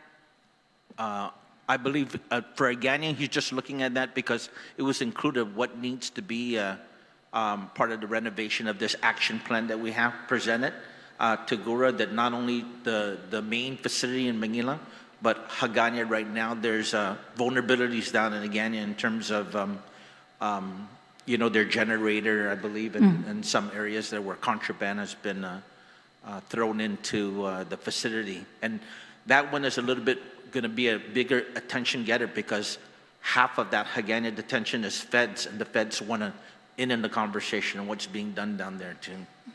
And speaking of the feds, have there been any sort of warnings from the feds that DOC has received in the past year, past couple of years? No, actually. Related to these conditions, inhumane conditions, unsafe conditions?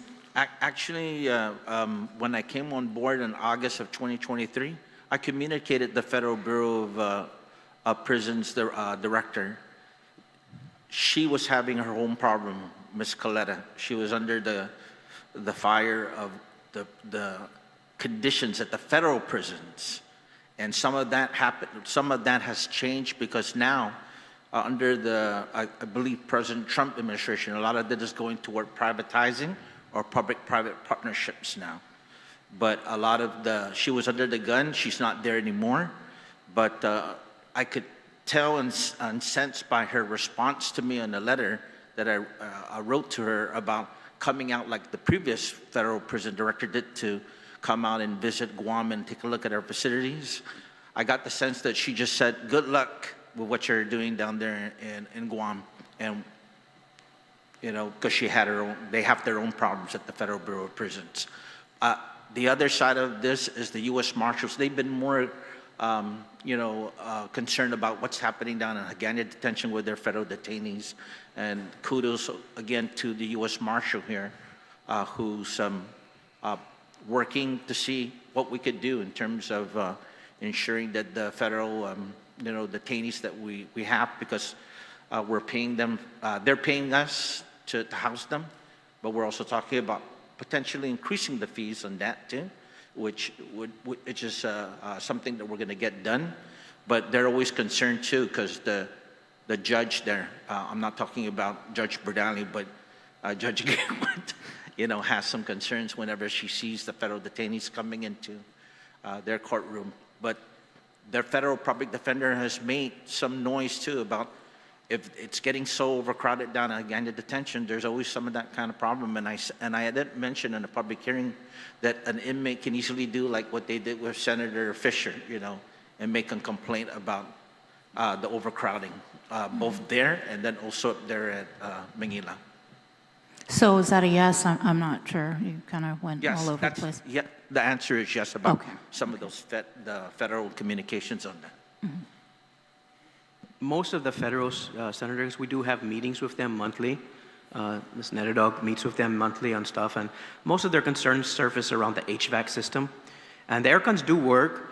They're just not as, there's got to be some repairs. And that's why Sonny's coming in to help us, because in addition to just the air con, we now have to do the electrical and the other things to make sure those air cons do not break once and the generator over there, of course.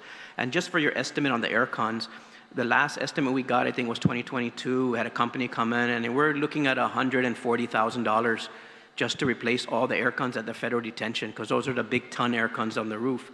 And then the generator alone is over $100,000, because it's the, the big generator to run everything. So but just on our quote was like 130. That's not including the electrical upgrades and things that we have to do. That's why we're working with Guåhan now, a new way of doing it, because DPW normally is the way we would go, but because they're overwhelmed with their own projects, the idea was, can we use Guåhan? And Mr. Perez, he helped us with the locking device project and stuff like that. That's how we knew him when he was at UOG. And so that out-of-the-box thinking was, well, maybe his team can help us. And so they're going to do more than just a senator assessment. They're going to do the assessment, but they're also going to help us write it all up. And we're going to go through their procurement, because normally we would put it out for bid at DPW, but no, we're going to put it out bid at Guåhan now through them. And so we're excited to sit down with them, and they're going to do more than just assessment. They're going to actually help us, guide us on putting this scope of work out and the bid, and sit down on the evaluation and make sure all the projects are done properly, as if they were doing their own Guåhan housings or stuff like that. So we're very excited, and we're very glad to have this opportunity to work with them, because, you know, Mr. Perez has really helped us in the past with our locking projects and the consent decree and stuff. He's really an amazing person, and I'm just glad that he comes and helps us. And speaking of Guåhan, has the department, or has the Department of Corrections submitted any comments regarding this Fix and Six program? A lot of that, Senator, in the past, it unfortunately won't. DOC is not a population, as I understand it, that grant actually services. I mean, I tried in the past to get the community block grant and things like that, but unfortunately, under the definition of a community, DOC is not a community. The term, I guess, is not part of it. We're part of the community, but the term they said is you have to be accessible to anybody in the public, like a police station or a fire station or something, right? So, because we tried to do that before when they were building the Sinajana precinct. I think it was Mr. Dueñas at the Guåhan. I sat down with him, or I believe it was him, and we were trying to tweak the language with Tony Lamarena, and we tried every which way, and he smiled at us and says, I'm sorry, a prison is not something that's considered community. You know, even though we hold the community and we provide a service for the community, you have to be able to have access to it by anybody in the community, and we're just not that facility. So I said, okay, we tried, but yeah, we did not. I'm sorry, I gave you the wrong answer. Senator, no. I want to add on to, although like what Major said, it's not a community block grant. We're exploring, and I'm exploring this by research, that Department of Corrections is a critical infrastructure under Homeland Security, under the Homeland Security, the federal Homeland Security. Prisons and jails are considered critical infrastructure. In other words, like an example is that 9 inmates escaped, right, recently, and then there's an escape at another federal institution. Here on Guam, because of the military buildup in the base, the last thing they need outside the fence is to hear that there's a threat situation, right? And it may be, victims could be military people living off of base. So that's the kind of, what kind of federal type of assistance could be needed to ensure that Department of Corrections is shore up through Homeland Security funding. So that's an area that I'm sort of like researching and touching base, because that's one of the conversations I'm having with some individuals over at the Correctional Leadership Association that I'm a member of over at, when I was in Nashville, Tennessee. Thank you. I just have one final question, just so that I could just get it on the record. Is the Department of Corrections, would you say, in compliance with federal health and safety standards?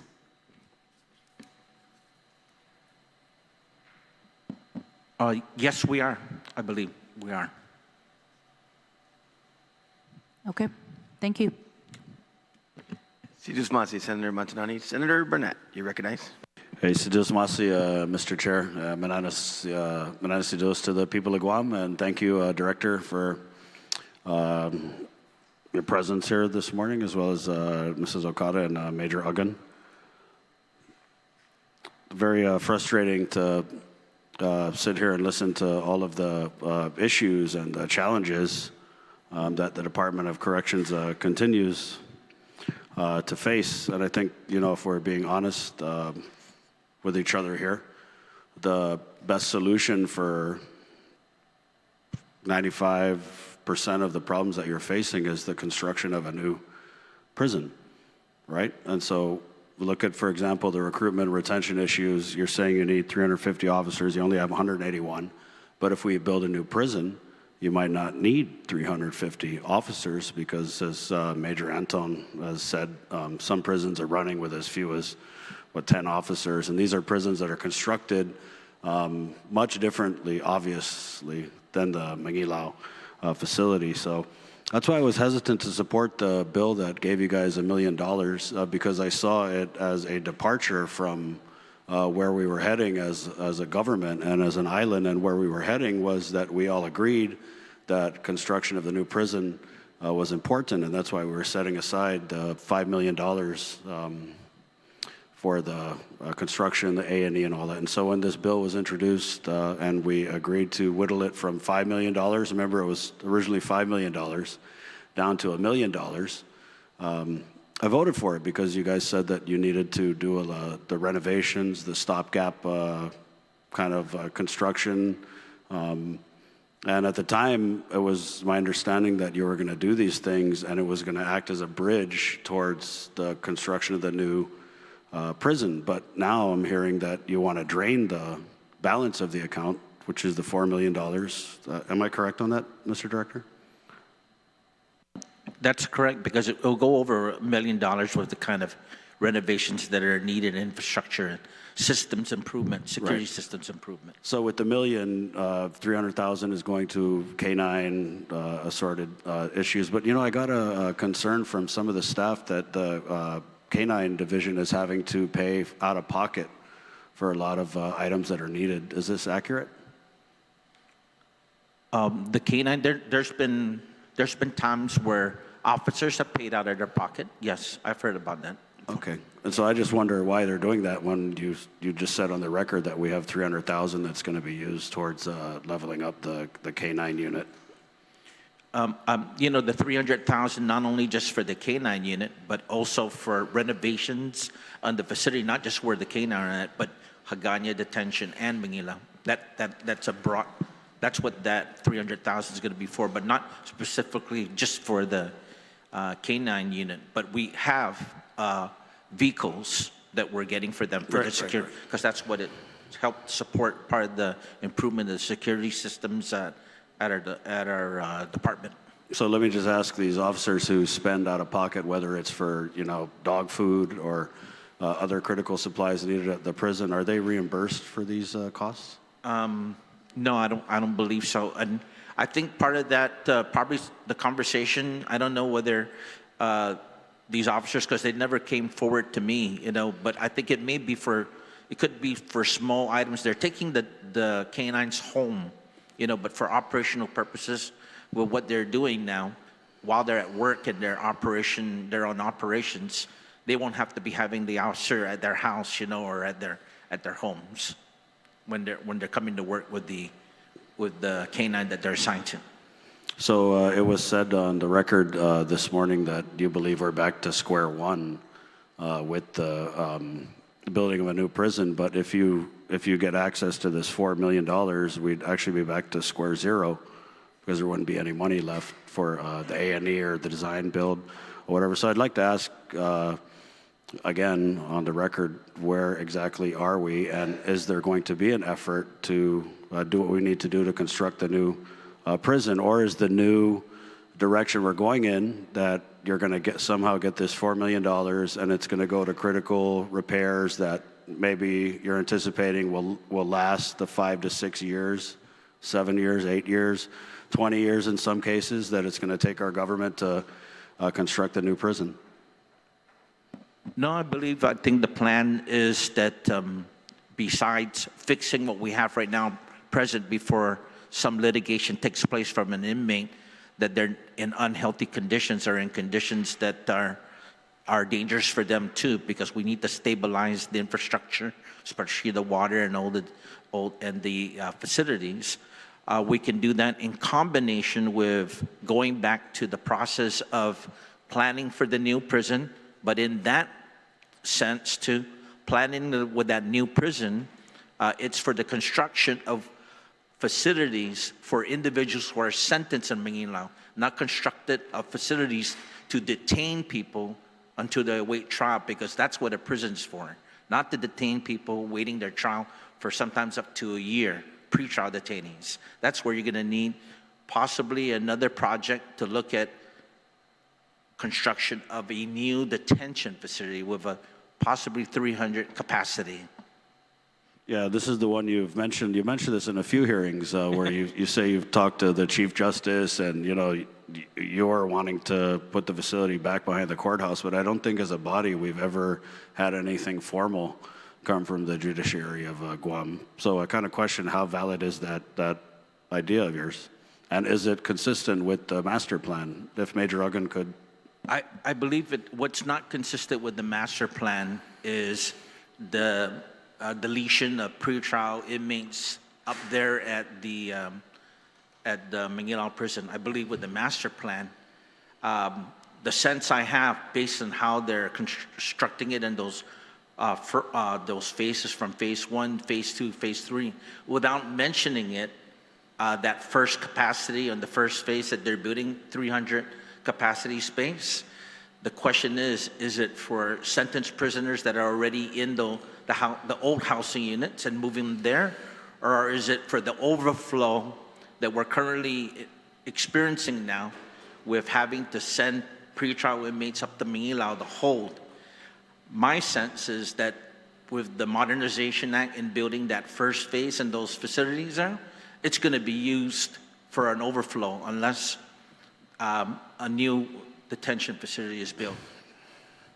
So in your testimony, you said that through discussions and advice from the Department of Public Works, you terminated negotiations with the bidder for the architecture, the A&E of the new prison at the cost of $16 million. So if you could, just for the viewing public, if you do get access to the remaining $4 million that's in that fund, what is the timeline before we see this go out to bid again and actually begin work on the new prison?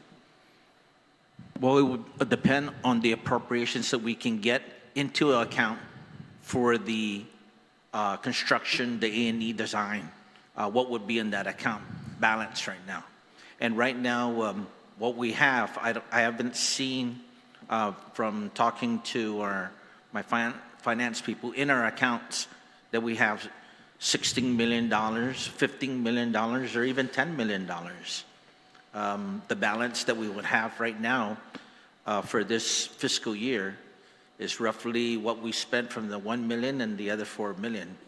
And I don't know if you remember, the current speaker, Senator Frank Blas, said it's on me to watch what's on that account balance. So we're going to be paying attention. Is anything deposited into that account that's reserved for the construction of a new prison? Right, and so if the A&E was to the tune of $16 million, are we looking at 3 years before you're able to put this bid up? Because it's my understanding that they were willing to work with incremental payments of $5 million. I can't predict who would win the next bid on what their negotiation would be different from the one who won this bid, where we had to terminate the negotiations. But I'll just tell you this, again, as we look at, planning, implementing the plans for a new prison and getting discussions like that, one of the critical issues have to be, again, is what is the, on that process, right? What money do we have to work with that are inside those accounts? I think it was disclosed publicly in previous testimony that we didn't see any monies that were there to, we didn't have $16 million, so the Department of Corrections was placed in a situation where you don't have $16 million. The advice given to us was then it's, don't go forward in negotiating because that was pretty much like taking the money to pay the car and using it to pay the power, right? Yeah.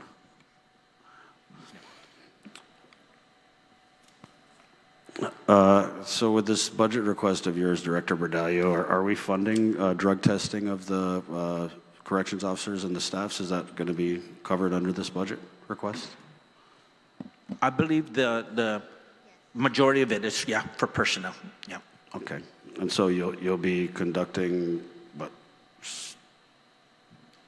We're doing recruitment right now. We're in the process. I think we've been doing some interviews. I think we had a listing from the Department of Administration. They're giving us additional.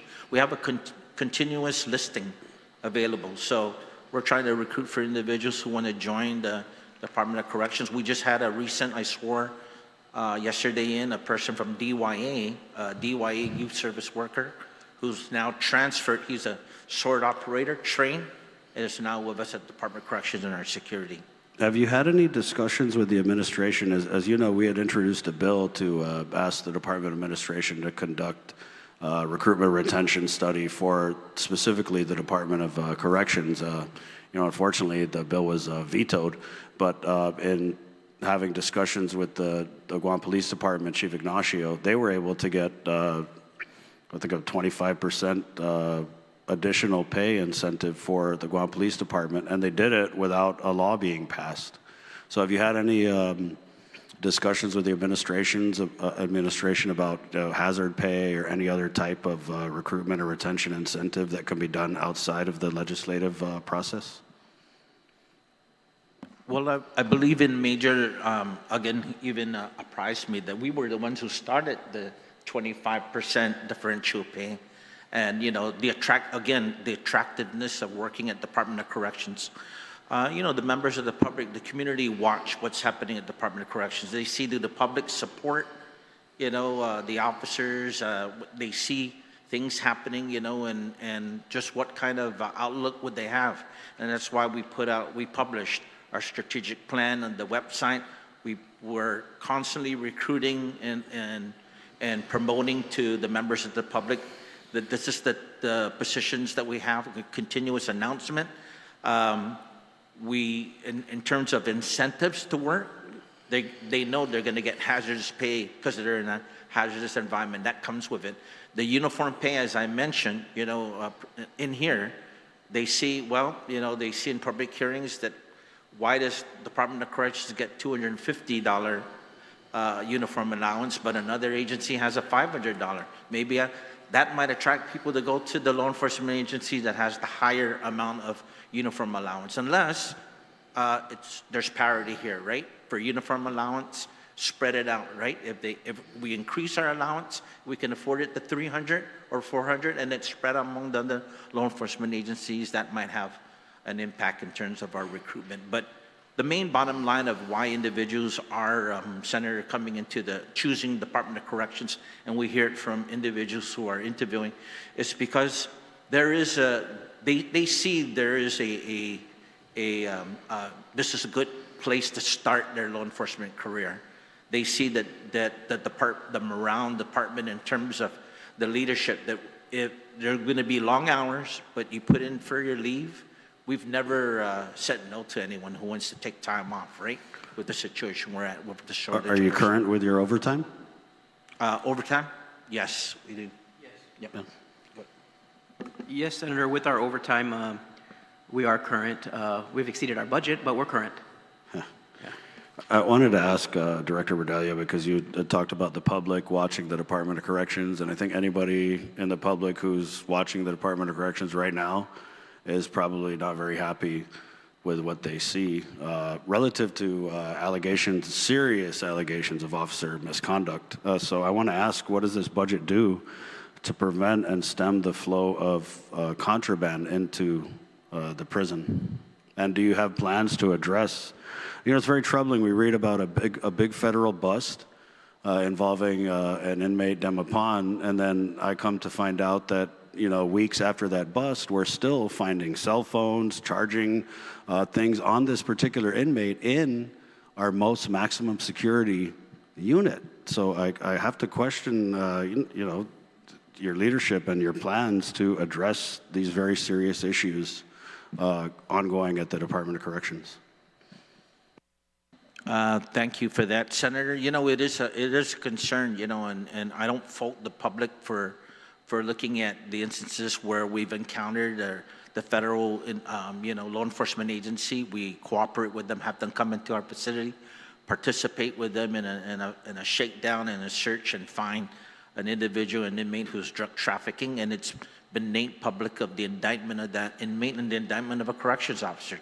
That's not good news for the Department of Corrections, and certainly would affect the men and women of the Department of Corrections, but we constantly ensure them, keep your heads up high, keep looking for your friends or neighbors who want to join the battle instead of just talking on the sidelines about that battle. You know, come in and join, because it would be important, significant that we have the people, you know, the personnel, which is why in this budget, it will allow us for not only our current staff, but to recruit and to increase our force to at least 200 by December. So that's promising there, to have at least 200 people, to include the reserve program that we have and other programs that we're looking at with our parole division. And I believe a mention to Senator Gumatata is looking at this with the potentiality of a parole reserve program, because community aggressive would be the alternate of when you release a pretrial inmate, you know, to probation or they're out on parole, that they don't come back, you know, that they're out there. If they have a drug problem, they're treated, you know, with programs that, you know, like the Lighthouse Recovery, which is something that needs to be expanded, you know, in our community with the drug problem, not just enforcing it by locking them up and putting them in a cell that's already overcrowded. I just think as a senator and you know, very understanding what the public's seeing here, it's frustrating when you see these high-profile actions being taken by federal law enforcement, and then just weeks after, you have the same inmate has a cell phone again, has a charger again, and I think it makes the public think, you know, what is going on at DOC under Director Berdalio's watch if we have corrections officers who, and you know, the only silver lining of this is I think parole division is now not short anymore, because we're having to transfer these officers who are getting ensnared in these webs and facing these allegations over to parole, which I know is leading to subsequent shortages in other areas of the prison. So yeah, again, the question, I mean, are we seeing increases with, you know, internal affairs with this budget? How does this budget address those issues again? Well, again, like I said, we have to staff. Everything is about staffing too. We're short in staff. We can't continue on short staff, have 12-hour shifts. You have burnout. Then you might have an excess of individuals. Back to 150 when I first came on board, I believe there was about 150 to 160 people. We're at 181, and we're steadily keeping at that, and then hopefully to have 200. We don't want to go down to that. We don't have individuals who say, I'm out of here, right? And when the community sees that, that will be a burden to the community and a cost higher that the community will bear. So can you just, Director Berdalio, explain to the public again how having 200 officers will make you do a better job of policing the officers there who, and just monitoring, you know, the situations at DOC? With the flexibility with the increase of our personnel of 200 officers, now we can have some individuals in the specialized units, some of them internal affairs. We believe in our staffing. We're trying to also, and this also includes the civilian, because I have my civilian staff that are present too. They need help too when it comes down to accounting for the supplies, for the budget, you know, for our accounts, and for grants too, because we're going to beef up our special programs unit to explore grants and see what we can do on that, right? So for the healthcare, we're thinking of having, and I'll just mention this, a potential healthcare administrator, right? And that's where the idea I got that from was when I was at a national healthcare conference, and that healthcare administrator takes a look at the GMH and behavioral, looking at, you know, the healthcare system we have at the Department of Corrections, and can probably mitigate some of the things that we may have in terms of an inmate claiming that they're, you know, not getting the healthcare, and then suing the department, and then having litigation that's going to be very costly. But the staffing is going to be the most important in this budget, of ensuring that we have the security personnel to go and be in shifts, reduce the hours from 12 to 8 hours, and that's a more motivating and morale factor when you do that. Yeah. And then give them the equipment that's necessary for them to do their jobs. I'm currently in discussions with a military person who we're looking at the potential for the use of night vision and devices and, security systems. And Major he has his own project that he wants to do when it comes down to ensuring that we have a robust camera surveillance system that makes the officers feel safe in their housing areas, that we're going to use part of the budget for in terms of improvements. And I think that's what's just part of the frustration is we're going to go put lipstick and we're going to put cameras and all these other things at this facility that's, crumbling very much like GMH, but the only difference is there's no political will to move quickly to build a new prison the way we see how quickly we're moving to construct the billion-dollar medical complex. So, yeah, just again, that's very, very frustrating. So basically, Director Bordallo, you're saying when we get 200 officers by the end of the year with the graduation of this latest cycle, that gives you the ability to put some guys out on the perimeter to be watching for contraband being thrown over the fence. That gives you the flexibility to increase the ratio so it's not, and I really implore my colleagues, they took a bunch of tours when they started the 38th Guam Legislature, but I think they missed Magaʹhågan. And I've been there, and yeah, every time I hear anything about DOC, I go up there, I always call my kids right after and say, hey guys, do not go to jail. Do not go to jail. Because not only do these conditions pose great risks to our corrections family, obviously there's the risk to the inmates and the detainees, right? Who, as we've seen, we're lacking the supervision necessary to keep these people who aren't in jail for singing loudly in church from hurting each other, right? And so I wanted to ask, I just have a little bit of time left, but how does this budget mitigate like gang activity and violence against inmates? Same answer? Well, I'll just tell you this. In the creation of the Strategic Threat Intelligence Unit, the information that we have, all these incidents that happen are being shared with Office of Homeland Security Diffusion Intelligence. But a lot of this is staying a step ahead, right, of what patterns that we see from these housing units, the violent incidences, or where the contraband are being sort of found or detected, right, and what incidents is there a pattern. But our caseworker is essential to that. They're a very important ingredient to that because our correction social workers meet with the inmates and they get a chance to see them and take a look at what kind of profile they have in their files to see. Are they suicidal, or are they an individual with that drug addiction that's needed? Are they a good candidate that could be in the RSAT program, or are they a good candidate to be in work credit program, or what kind of classification? And that's why kudos to the correction social workers too, who meet with the warden on our segregation committee to constantly give me reports on whose house with who, because when the segregation gets so bad that you have a pretrial detainee and then you have a sentenced prisoner in that same group, that's a good mix. That's not good chemistry there, and it's a dangerous situation. I asked the last 3 directors this question. I think Senator Guåhan is not here, has also asked the question, do you think a state of emergency exists at the Department of Corrections today? No, I don't. No, I don't. So you think this is just a normal way of running a prison? Well, when I saw those tents, I didn't think that was normal of the feds leaving us tents that you can use a razor blade to cut through there on that last attempted escape. No, it's not normal, but there's ways to improve it. I have optimism that it's not an emergency.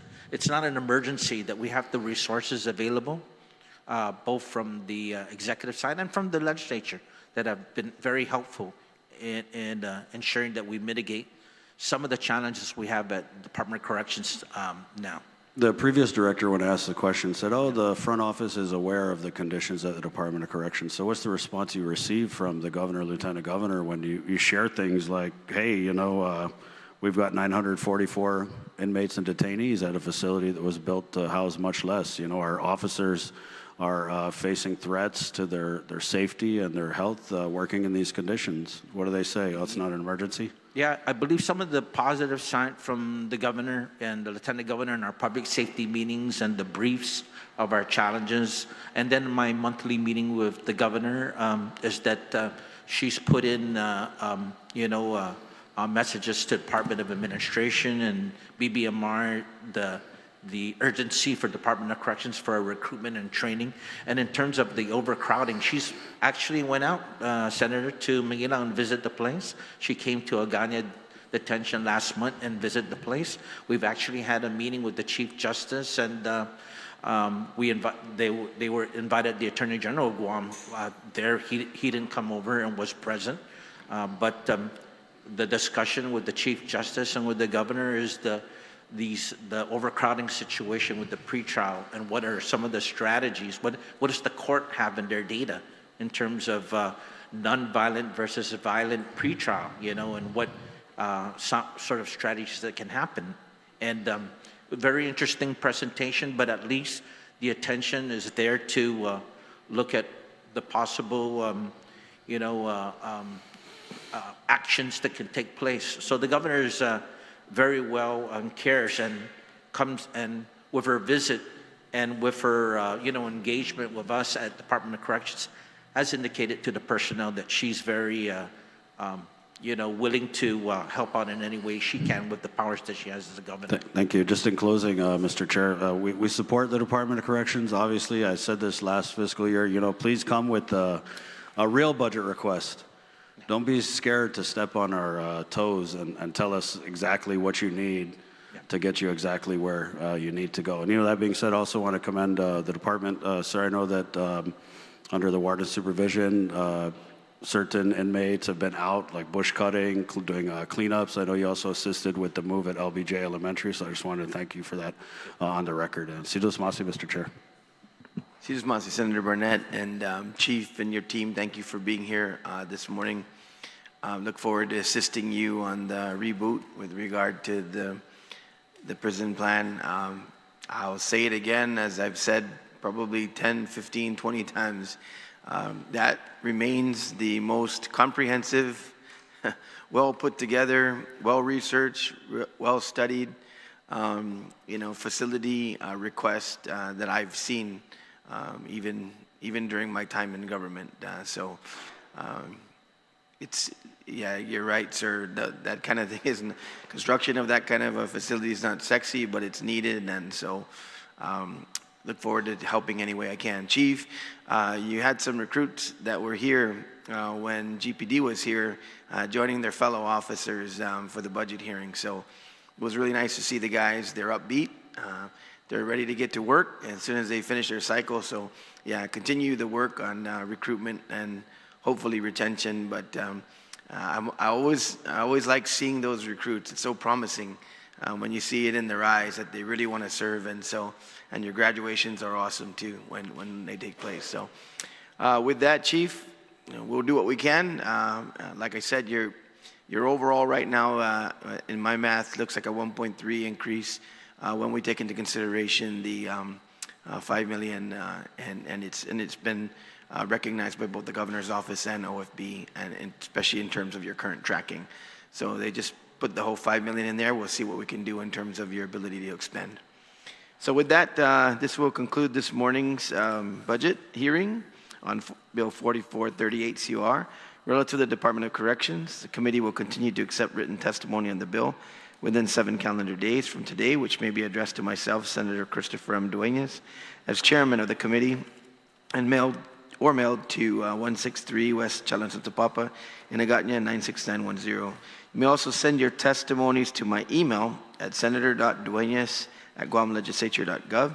This morning's budget hearing is now adjourned, and the time now is 11:24. Sidos Masi, have a great day. We are adjourned.